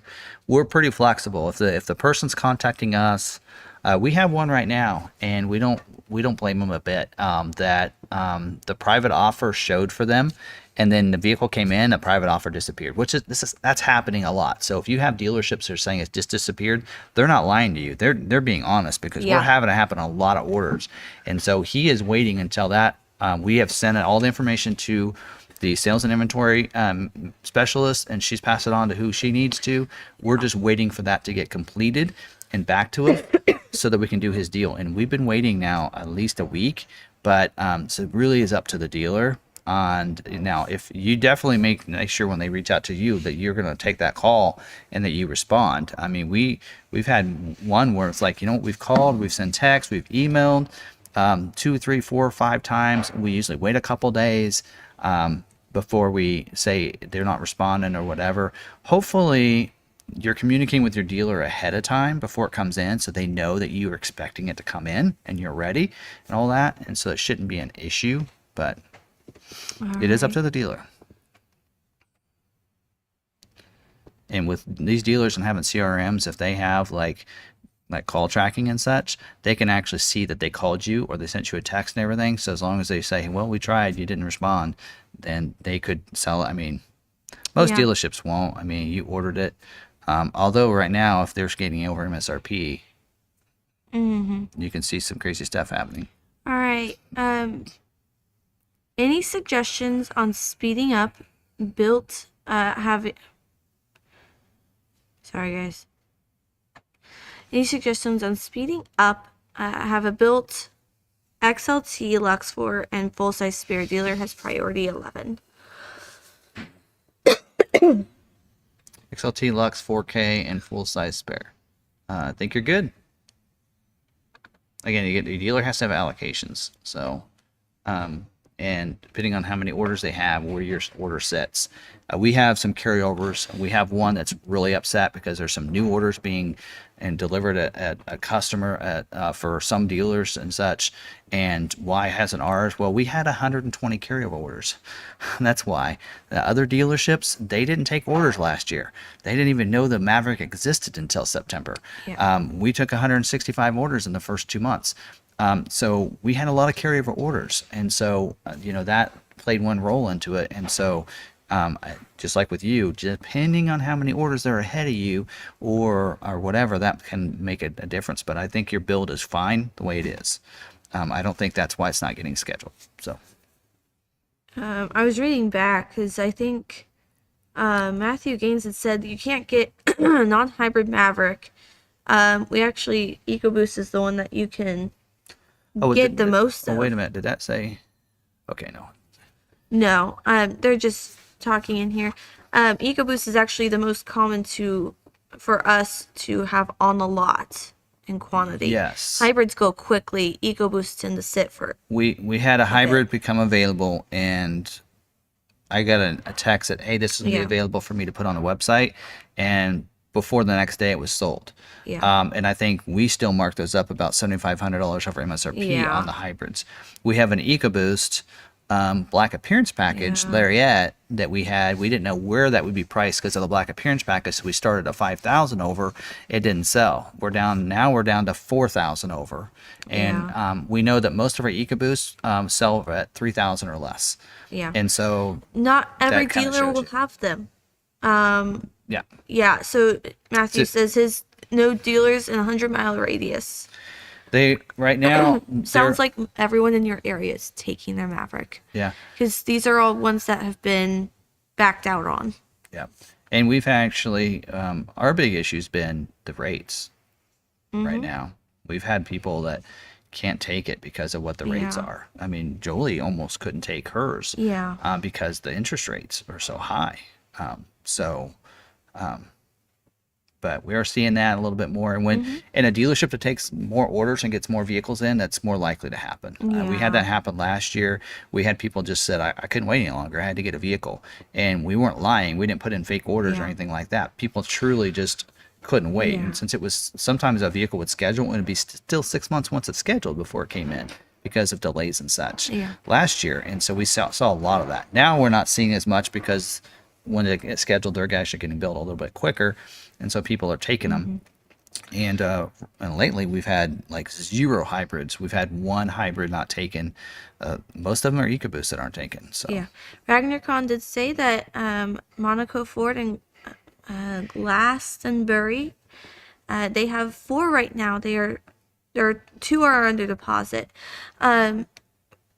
As for where you can find one and which dealers have them, it's going to vary which people back out, which dealers are having people back out. It sounds like if you don't have any within a 100-mile radius, everyone in your area is taking them, or they didn't place orders for them. yeah, there's no stock Mavericks right now. Yeah, and so- they did that last year. Ford but not has this a year. locator that if you're looking for one, they But- have a locator, but that is The problem is you have Yeah. to put in a radius, and it's usually a small radius. You need to start knowing zip codes of other areas if you Yes. want to look out. Okay. Ooh, okay. Another way to do it is to call your local dealers within your area and say, when you have one that someone doesn't take, please let me know. And that's another way to do it. Somebody did say $7,500 over is ridiculous. That's a hybrid. That's what actually, I mean, we have dealers that are willing to pay that for us, and Yeah. they are charging over that. That we always base our pricing off of auction prices. So we know what they're kind of doing at the auction, and that's where we price our vehicles. I agree. I'm shocked and surprised as well as a cheap vehicle like this hybrid. I'm shocked. But keep in mind that you can get an XLT hybrid cheaper than you get a Santa Cruz, Yeah. and it's not hybrid. So it'll Yep. save you more money in the long run. People are looking at the gas savings they're going to have and saying, I'm willing to pay a little bit over because it's only going to take me 6 months to make up that difference in gas. Yeah. All right. On to our next question. I just saw that someone was getting frustrated with other members that they weren't answering us, so I thought we would address it. And Okay. Answer it in And full. also to make a point on that, we sell all of our ordered vehicles at MSRP. We are not Yes. marking up any of our vehicles to any of our customers. They Yeah. ordered it. They ordered the vehicle at MSRP. They're getting it at MSRP. We're not pricing them up. We're not adding add-ons and stuff unless they want it. We have a dealer fee. That is it. We've been doing that from the very beginning on the Maverick. So just so everybody knows that as well. So yes. So thank you, Ray. yeah. Thanks for the donation. Appreciate it. All right. right. Question 2, is there an easy way to see which dealerships can do installation services? I would like to buy the drop-in bed liner for my Maverick, but the site sends me 20 miles away. Call around, see if there's... I'm really surprised that any local dealer should be able to do those because Yeah. ours, a lot of times it's our service department that does like the drop-in liner is actually something that even our service department can do. Yeah. Here, and a lot of service departments can do some things. Spraying liners, I get, Paint protection, some of those things might be select. We didn't used to do those in house, and then we just started hiring people in. We actually would send ours off to do spray and liners, and then instead of doing that, we actually hired someone, trained them and everything, and just we keep him busy enough. Occasionally, we got to grab a vehicle off the lot to keep him busy, but otherwise, he's busy enough doing what we have for customers. And then, of course, with Lebo too, doing those, he keeps pretty busy. It's the ones that we have, right? Right now, he's getting 4 to 5 vehicles a day to get protection coatings on. So, yeah, they were sending the protection coatings to another guy, and they hired Lebo and to do that, and they keep him really busy. So California says our dealer fee is $4.95. Yes. So. All dealers are a little bit different in what they charge. Some states have a max on what a dealer can charge. Some people are, I think we're kind of average, right in the middle, probably. Yeah. Spray and bed liner, how much is it? Spray and bed liners, Maverick is $4.95. F-150s, I think, is $5.99, and Super Duties. Okay. Regarding 22 to 23 Maverick rollovers, I've heard price protection dollars will be issued, confirmed upon assignment of the VIN. Yeah, we talked about that earlier as part of the topic. Maybe that was put in before then. I think, yes. But yeah, price protection should be honored by the dealer, and it's up to the dealership to do it. So remind them that you were price protected. So sometimes if they're told, oh, okay, they're smart, they know what they're talking about, then they'll do it. I've seen a lot of them. I had people that said, hey, thanks for the help, because my dealer, was either uneducated or they weren't going to do it until I started pulling out the information you gave us and such. And and then they did it. So yeah. All right. Do you believe McArthur Ford will be able to get all Maverick trimmers that were ordered sooner or later? Mine was ordered September 21st.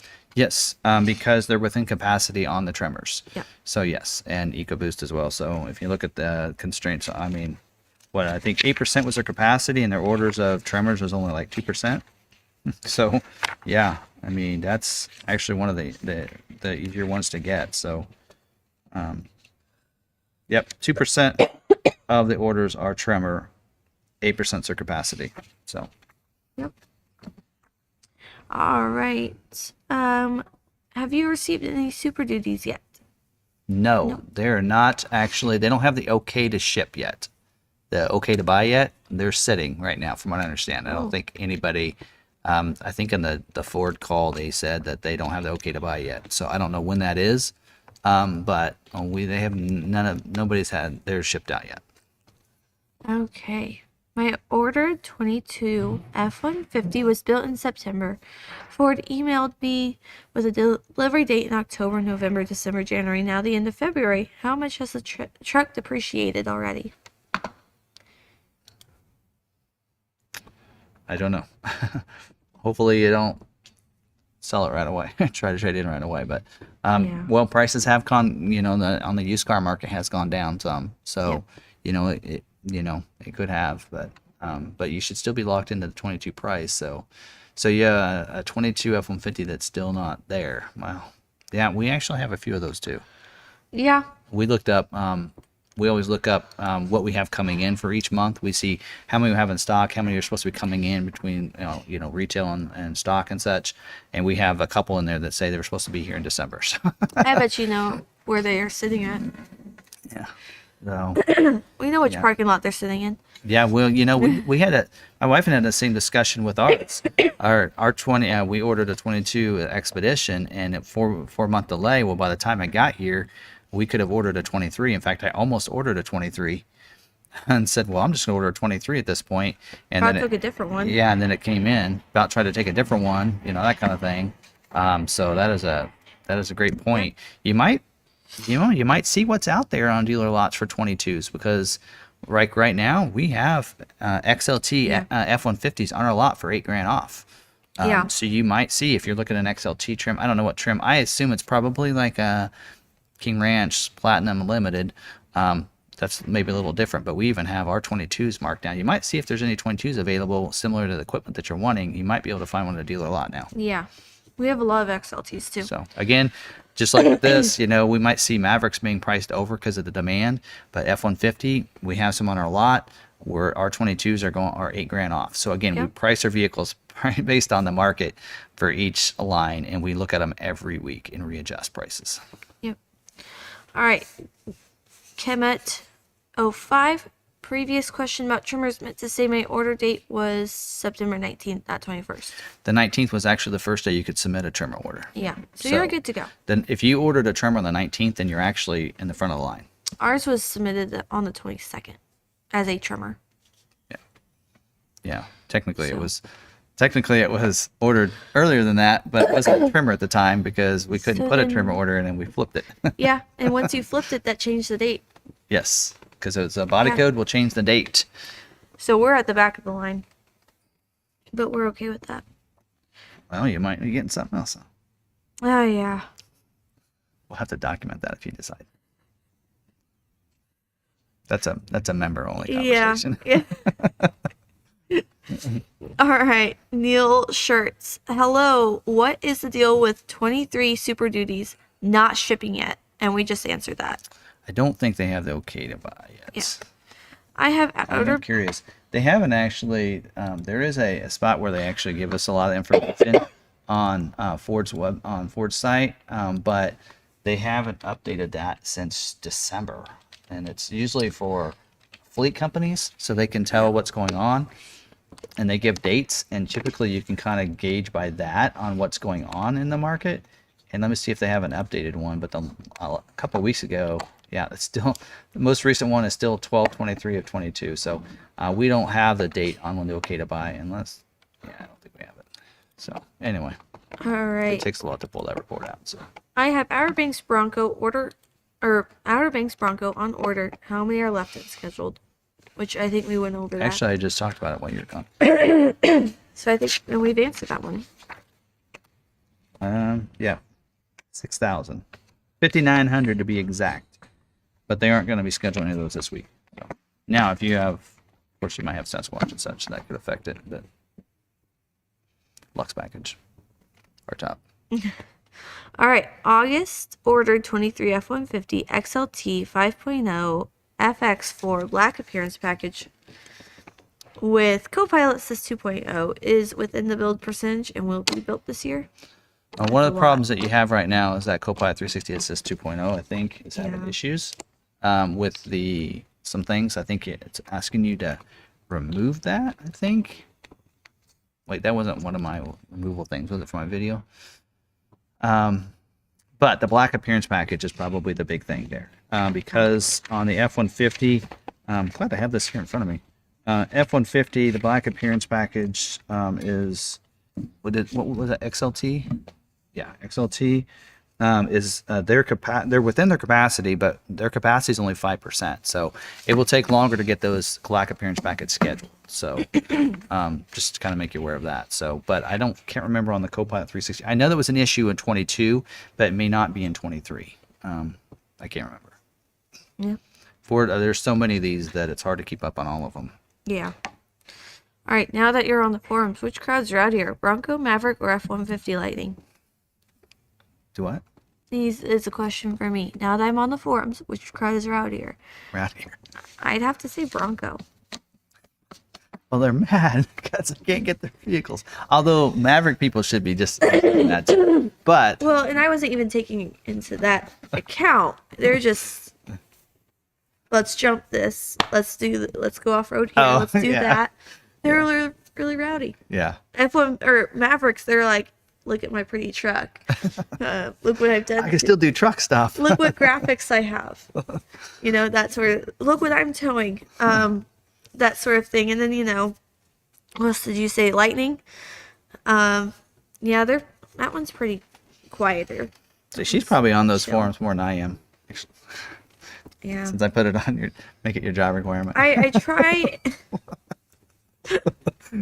I try and not get sucked into some of those though. I gotta pull her out and say, we gotta get this video done. Yeah. But Yeah. it's fun to be in there. I used to try to do that each night too and get in there. But definitely tag me in those forums if you got something there that you think I need to look at or that I have questions on. Tag me as well, or tag Sarah, and so we can get in there and answer those questions. But Yep. All right. Ragnarcon, we won. We win. Not sure we want to win, but we win. It's a good thing. When I say rowdy, it's a good thing. Rowdy in a good way, right? I have rowdy boys. Always fun. It's a good community. Yeah. So, really wish I could go to Supercell, but I don't know if I want to make that drive at a Bronco. When I drive the F-150 so much and how quiet it is and no wind noise, I don't know if I could drive a Bronco clear to, especially without having adaptive cruise. Don't know if I could handle driving clear to Tennessee from Kansas in my Bronco. All right. Unless I can fly in and somebody will let me ride in theirs. I think I'd go if I could just fly in and somebody pick me up at the nearest airport. I think you might be able to arrange that with someone. Maybe. All right, Rick and Kelly says Thought about towing it with the Lightning, but then I'd have to stop so many times it'd take 3 days to get there. Sorry, I interrupted you 3 times now. Is the Maki Select order bank still closed? No, they opened it back up. They did close it for a little while, opened it back up, and last week we talked about they are going to close it possibly at the end of this month. So if you want to put that order in, go ahead and do it. They will open it back up after job 2 starts, but they're going to close it for a little bit when they continue to stop for job 1. Job 1 production. So you want to, if you do want to get that select order in, get it in pretty quick. But yes, it is open right now. Yeah. And we're taking Maki orders. All right. Hi, Tim You and can do it Sarah. online. This is from Nicholas Gregg.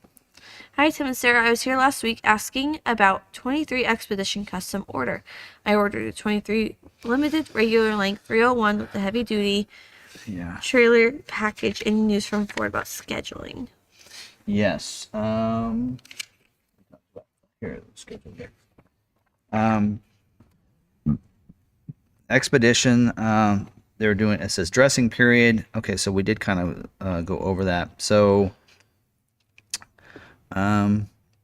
it says 301 is not available this week as well. So for scheduling. So yeah, I would say though, if you don't have the heavy duty trailer tow package, try to add it to your order, because that's been an issue too. And your regular length, you should be good. But yeah, other than that, I don't know when they'll start scheduling the 301As again. But right now, it's still in the notes here that it's not scheduling this week. So yeah. Yep. All right. Misty, I'm not sure how to pronounce that. Misty asked any word on when job 2 items will be available for the Super Duty, specifically looking for black appearance package or lariat for the lariat. I'm struggling here. I have to get you a stylus. All right. I have one. For the Super Duty, they said April. So I don't know if that means scheduling in April. See if this works. I don't know if they. No. I don't know if they mean scheduling in April. I have this nice FordVideoGuy pen here. Oh, hey, I think I have some of that. Yeah, I don't know. April is when they said it'll be available for job 2. So I don't know if that means scheduling. I assume scheduling in April, not for production dates in April. So we need to look in March and see, because usually they schedule 1 month in advance on Super Duty. So they might be scheduling in March for April build dates. So I don't know if it's April scheduling or April production. I think April production. So that we're possibly 1 month away from that. So. Yep. All right. What is the least common Maverick color that you see? Hot pepper red. You think? I think. I mean, for our vehicles, cyber orange. Yes, cyber orange is more rare. Yeah, because you gotta want it for that one. You gotta say, "Here I am. Look at me." Well, not only that, I think that one's $7.95. School bus yellow. I'm pretty sure that one's a $7.95 cost. It is more expensive. $4.95. No, it's more expensive. It's a tri-coat. So yes. Anytime you have a tinted clear coat like the Alto Blue, Hot Pepper Red, they're $4.95. And then the Cyber Orange, I think you're right, is either $7.95 or...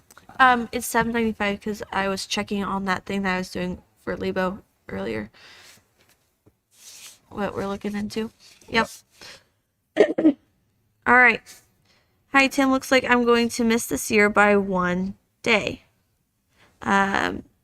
Just a note, last year Ford would let you test drive the Maverick and Bronco, but you must go down to the lower level.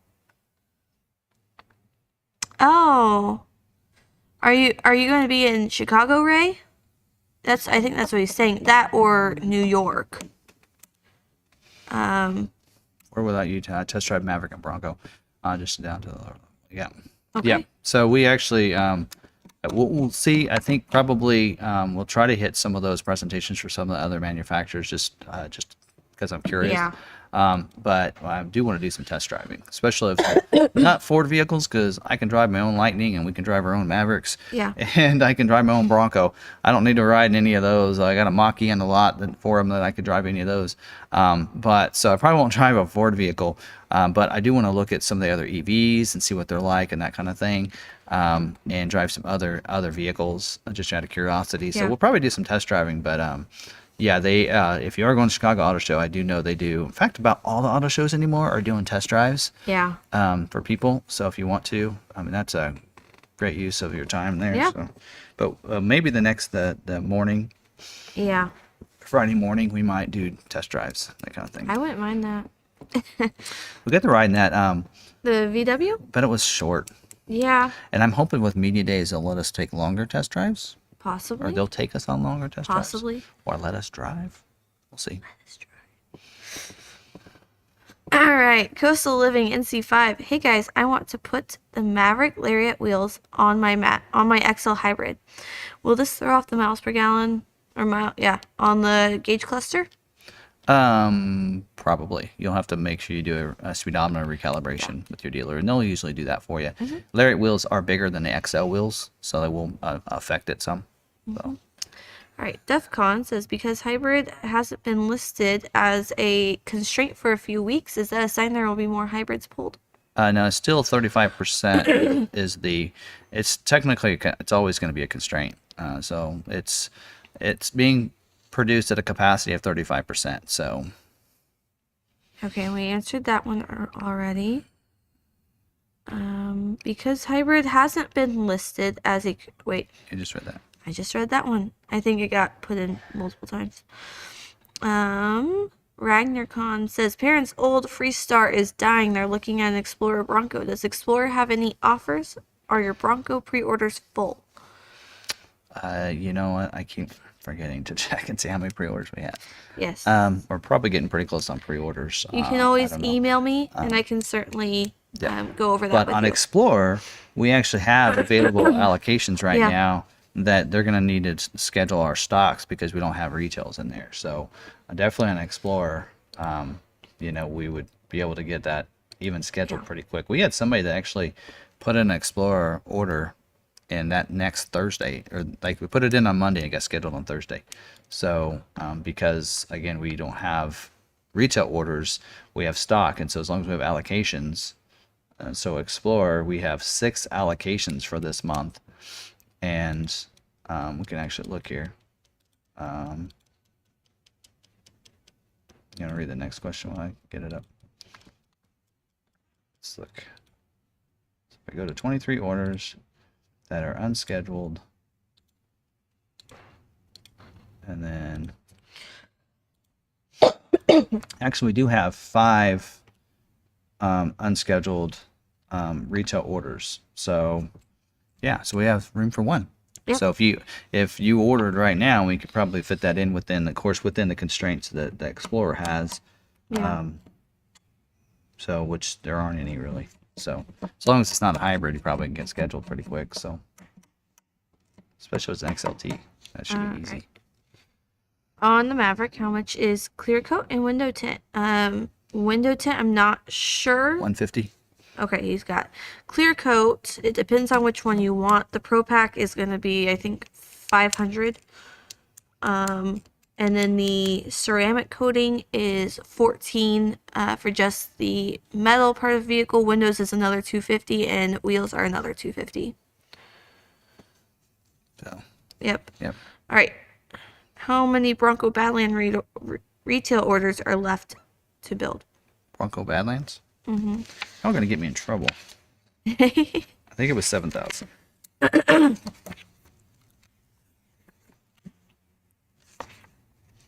Should we leave these questions at the end? So then Ford leaves because they're bored. They're bored with me and they leave. So then we can talk about all this crazy stuff. Yeah, 7,100. Okay. If I had Copilot 360, will the change influence the build date? No. Unless it's already scheduled. That's right. If it's scheduled, you can't. I wouldn't add it. Yeah. If it's not scheduled, then it shouldn't affect it. It's being capacity on that's like 60%, which, I mean, that's as good as a EcoBoost motor. So I mean, yeah, you should be good there. Ridgeview asked if we're going to be doing any live streams from the Chicago. Not on YouTube, probably not. No. I just don't know how good Wi-Fi is. That's why I always struggle. It's hard. That's why I don't like to do live streams. Well, and if you're going off of my phone, we have no Wi-Fi, no service.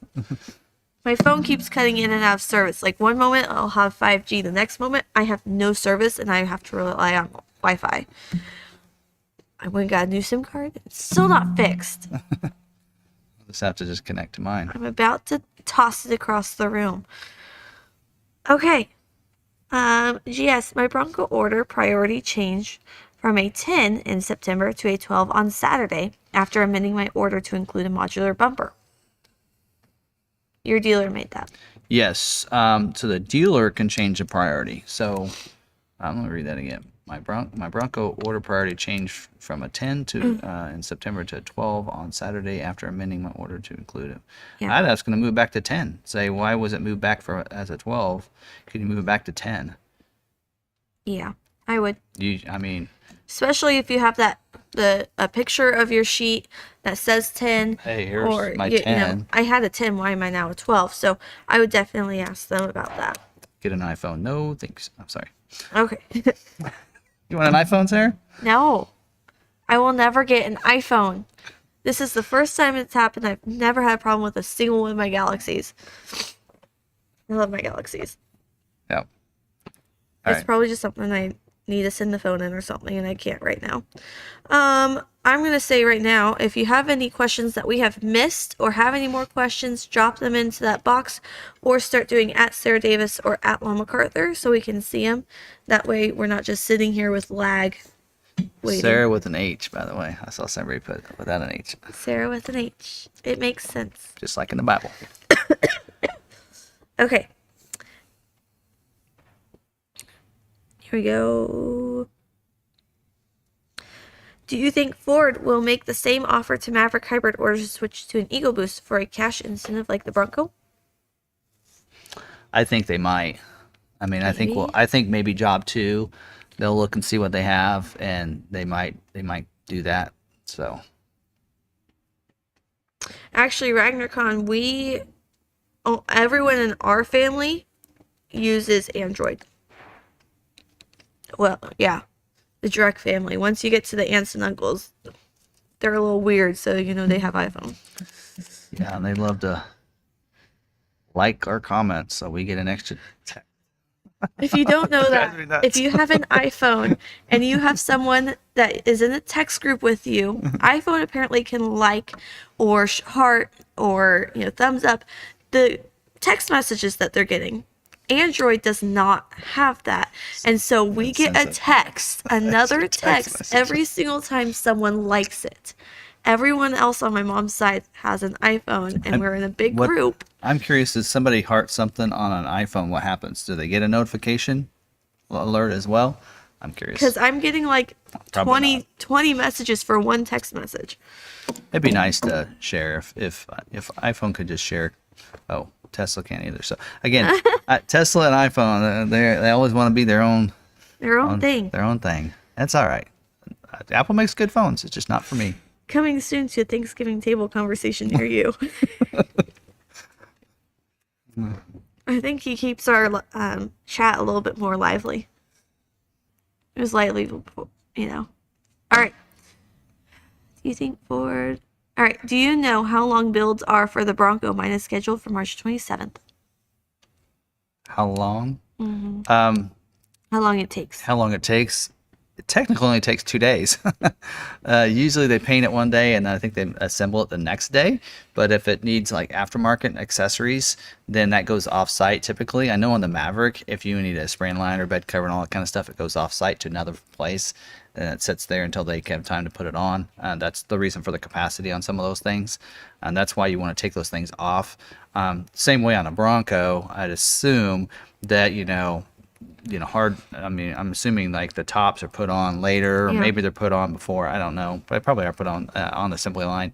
But like, if you have slide-in tailgate, you have certain the hoop steps or something like that. If you have something if you get the, I call it a bull bar, but that kind of stuff, some of those other accessories that added to it, that probably is taken off site, and that might take another couple days. So it just depends on what you have added to yours. Again, simple, the better. So the more simple it is, the quicker to go and the more likely to get scheduled and such. Yep. All right. So now I haven't been on in a few weeks. I was wondering if there were any current numbers of how many have switched to EcoBoost from hybrid, and we went over that, right? Yeah, well, we don't have any numbers.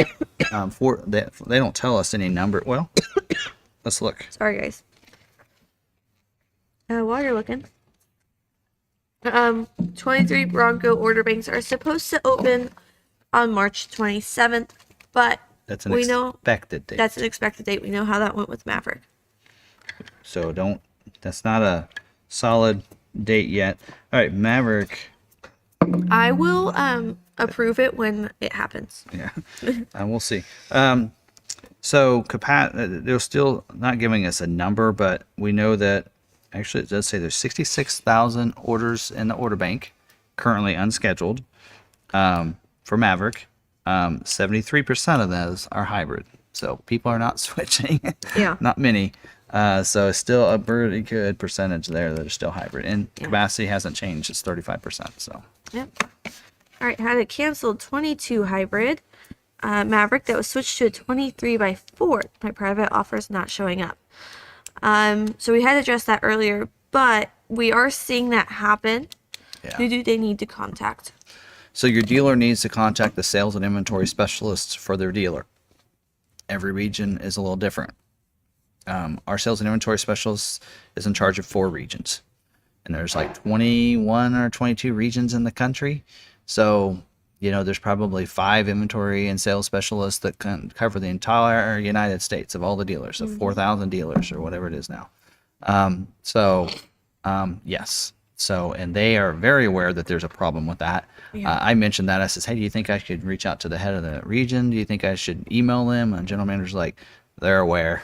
He is very aware of it, and they know there's a problem there. So what's happened is there's a lot of these private offers that were showing up. And I don't think it's because the expiration date moved, but that's about the time that it did glitch. And now, like we've had it, I went through and checked our 120 people that had an order that carried over to 23, and I looked through those orders, and I had pretty much like all of them, other than like 10 orders that were showing up with offers. And now we're having people show up and like, no, that was in there in December. Hi, I know Mom. it was. So that was crazy. What? Oh. She's probably wondering why we're still live streaming. I had to do it. Hi, Mom. Had to do it. Never got to do it as a kid. So. Ever watch the Price is Right? Anybody want to say hi to? Mom. Now they're all going to say hi to you. You better pop out of there. All right. Got any other questions? We answer them all? Yeah. Answer them all. All right. We told you. Usually she has my kids Tuesday night. She's got to put up with us. Get on the live stream. Yeah, but hubby took them tonight. And doing all kinds of research on my family time. All right. Nothing else. Popular. Go ahead and close the question Q&A there. She said hi, kiddo. Yeah. Oh, there's. At least she didn't call you her nickname there. All right. Was there one? Dealer told me they couldn't change from hybrid to EcoBoost. I tried, and they said the two-wheel drive would have to be all-wheel drive. And they on a Lariat, you do have to go all-wheel drive to switch to EcoBoost. Yeah. So yeah, on the that is true on a Lariat trim. Well, wait a minute, it's not true, right? That's Over not. to this before. I don't remember. Let me know what will happen to the 23 hybrids that won't be built this year. Hold on, let me look that up because for some reason now I'm. Oh, you're reading a different one. Yep. Oh, I'm on Fred Fred. or Josh. I mean. Josh. I was like, I'm reading Fred's, and that doesn't sound like what we're discussing here. Let me look up this order guide. So Fred's. I'll answer Fred's. on XLT, you can go EcoBoost front wheel drive on an XLT, and on so you can do that. So you can switch over from hybrid to EcoBoost on an XLT without having to change to all-wheel drive. So EcoBoost is available in all-wheel drive or front wheel drive, right? So Yeah. now on the hybrid though, I mean on the Lariat trim. Sorry, I'm getting confused. Hybrids, front wheel drive only, Super Crew, and then now you can go the Eco. I think that if you go it says all-wheel drive requires 2.0 EcoBoost, requires Super Crew all-wheel drive. So on the Lariat trim, that's correct. That's correct.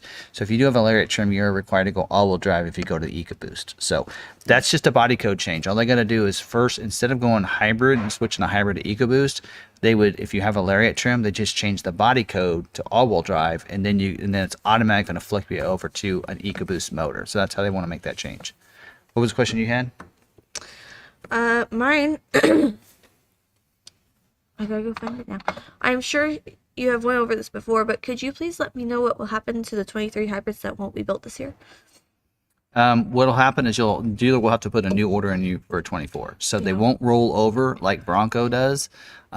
Basically, after 23, it's like the order doesn't exist. You have to start all over. 24. And so what will hopefully work out is if your dealership basically prioritizes your order for you, like we're doing for our 22 orders for 23. Hopefully your dealership does that and said, okay, let's put your orders in first. Let's put you guys as a priority 10. We're going to put new 24 orders as a 15 or whatever. So you'll need to do that. The difference is 22 to 23, they got an extra private offer because theirs didn't get scheduled. Ford says they're not going to do that for 23 to 24. So you'll be on the new pricing. Yeah. So you won't be price protected. Now that's what they said. Whether or not they're going to adhere to that or not, I don't know. And I think they're doing that so the dealer didn't take more orders than what they could handle. So we'll just see, because really it was their fault because they didn't give us that number. So, I mean, it's Ford knows that too. They admitted that, hey, we messed up. We didn't give you guys the number. Like on Bronco, we know we shouldn't take more than 58 orders. On Super Duty, it was the same way. We shouldn't take more than 100. That was our capacity. That was what they said we could get.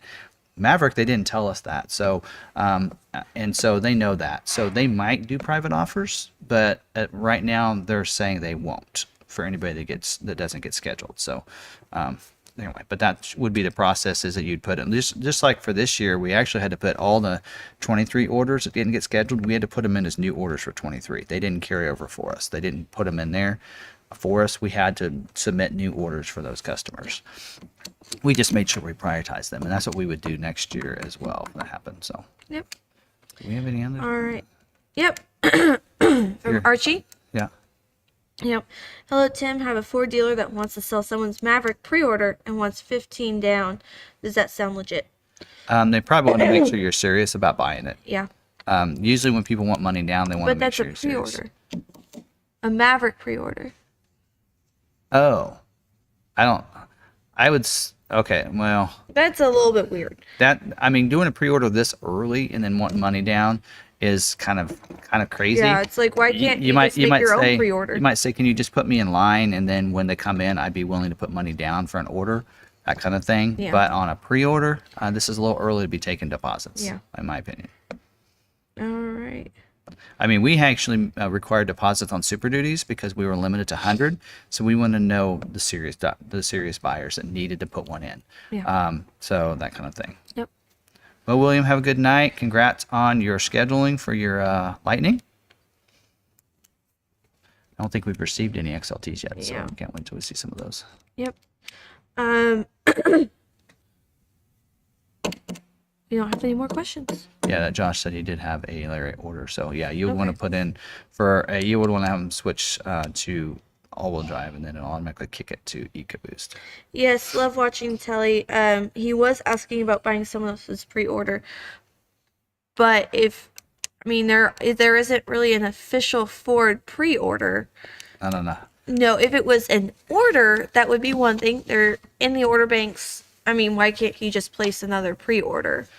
Because there aren't pre-orders. Unless it's one that's unscheduled. If it's an order that's unscheduled, that's what he means. Then I could see that. Hey, you want that person's pre-order, then putting a deposit down. I could see $1,500 sounds like they're expensive for a Maverick. They're calling the unscheduled orders pre-orders. Maybe, but that's the only thing I could think of. Yeah. Yep. Or they have a list and they're like, okay, this is how many allocations we're getting this year. So let's only take that many orders. And so they have a list of how many pre-orders they can take. And so they have spots. Yeah. I could see that because like with Bronco, we know how many allocations we're going to get. So we can only take that many orders. Yeah, he said it was someone else's order. Okay. So it's an order. So that I could see. $1,500 don't sound expensive, but again, they probably want to make sure you're serious. And that's, like I said, we did that on orders for Super Duty. We're contemplating whether or not we're going to do it on Bronco because, we have people that want to, if we have more than what we have, what we think we have allocations for, or the estimated allocations, we hate to take, orders and then those people not want theirs when they come in. Yeah. When we could have ordered one for somebody else, if that makes sense. And what that also does is stops people from putting in multiple orders, multiple dealerships. Yeah. And so if we require a deposit, we want them to take that order. And when we do a deposit, it would be a non-refundable deposit. Yep. So I've had a lot of people say, well, why is it a non-refundable? I'm like, what's the use of a deposit if it's not non-refundable? Because a refundable deposit, why even do a deposit at all if you're going to make it a refundable deposit, right? It just allows for somebody to be able to back out and get my money back, that kind of thing. So there's no, in my opinion, you either don't do a deposit or you do a non-refundable deposit because that's keeping you serious that you want to buy the vehicle. Unless things happen, and we've been flexible with people and said, okay, this happened, I can no longer buy one, or I had to buy one somewhere else. Then we're more likely to say, okay, we'll give you your deposit back. I mean, there's some flexibility. We're not inhuman, if something happens and you can't no longer get a vehicle and it's been 6 months to a year, that kind of thing. Yeah. There's a reason why we didn't take deposits on Maverick Broncos is because they were taking so long. So we didn't take deposits on those. Or a low deposit. Yeah, low deposit. That kind of thing. So Super Duties we did because a lot of our Super Duty customers are business owners, farmers, those kind of people, that kind of thing. So, if we have any scheduled for March, do you think it'll be pushed back? Right now I'm seeing the February, those with February build dates are getting pushed back a little bit. So, and you're probably you're not hearing from the people that actually got moved forward because I don't want to say, yeah, you got pushed back, but I got moved forward. Yeah. Somebody took that spot. So if they move an order back, they're moving another order up into that slot. Typically, if they move an order back, it's maybe a Lux package because they don't have the capacity or the parts, or it's a hybrid because they don't have enough motors for that week. So they'll bring an EcoBoost up instead. That typically is what we see is we see a hybrid move back, we see an EcoBoost move up. Yep. You just don't hear about those people saying they got moved up. Yeah. All right. Usually people will complain. They don't celebrate sometimes. Yeah. But anyway, especially if it's to celebrate because someone else is getting pushed back because of it. So, but that's typically what you'll see happen. But so they're still going to continue to schedule, like we said in here for the Maverick, they're going to be scheduling the weeks of 3/20 to the weeks of 4/17. Those dates in there. So the week of the 20th, week of the 27th, the 3rd, right? And then the 10th and then the 17th. So there's several weeks there they're looking to fill in slots. Yeah. So they're gonna, since they have a lot of weeks there, like for us, they're gonna be able to probably fulfill all of our allocations this week because they pretty much have opened of what they can build. So they're gonna fill them. I'll be able to fill all of ours in, and that's why they won't all be there for the same week. So I feel pretty confident that we're probably gonna get a lot of the rest of our early ones scheduled. So Yeah. Zoom Zoom Junior says, "Don't get blown away this weekend in the Windy City. Have a good time and good night." we'll be inside quite a bit probably. So Archie says it was a 9/20/22 order, so it may never get produced. oh yeah. And I know you want to get into a Maverick.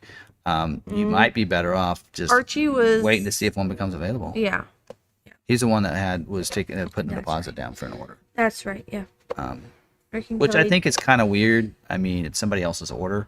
Did they make them put deposits down as well? Yeah. So did they make them put a non-refundable deposit and then they kept it and then they're wanting your deposit? I don't know. Yeah. I don't know. I can't say whether or not it's a good practice or bad practice. Depends on Rick and Kelly asked, "Tim, do you think you will ever need to replace your battery in your Lightning? Or if you trade, how do you think the battery will affect value?" I don't We'll know. have to see. I'm hoping to trade before that. Yeah. So, but I don't know. I love driving that thing. It's It's today I nice. drove it. It's so quiet. It was nice. It's nice out. I had the window down. It was so quiet and everything. Blew by a Mustang or the Roush supercharger. Yeah. Of course, Super. he was stopped and I was rolling. So, Yeah. and I didn't tell him I was gonna take off and beat him. It's one of our customers. It was fun.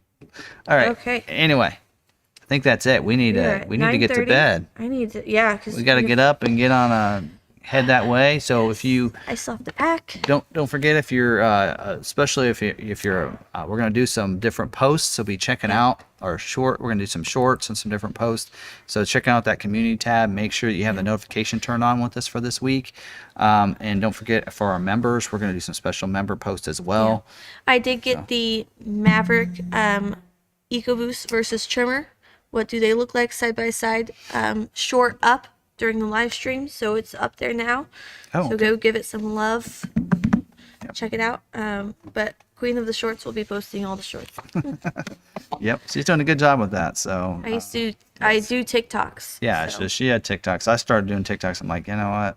it's easy. And then we decided to do like one short a week, and now it's Every day. doing so well that we just said like, hey, let's try to do them as often as we can. So anyway, so we'll do more of those shorts and such while we're on our trip, and for members and such, we'll be doing some special member posts and pictures and little videos this week. So hopefully you're checking that out in the community tab and the member tab if you're a member. So other than that, I think Good thing we're ending. 'Cause, anything else?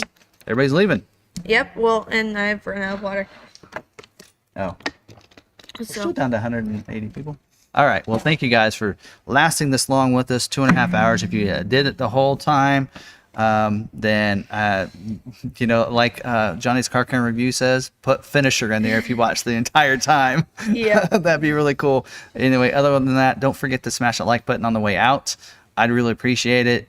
So other than that, don't forget, be positive, be kind one another. be kind to yourself. We'll see you later. Bye.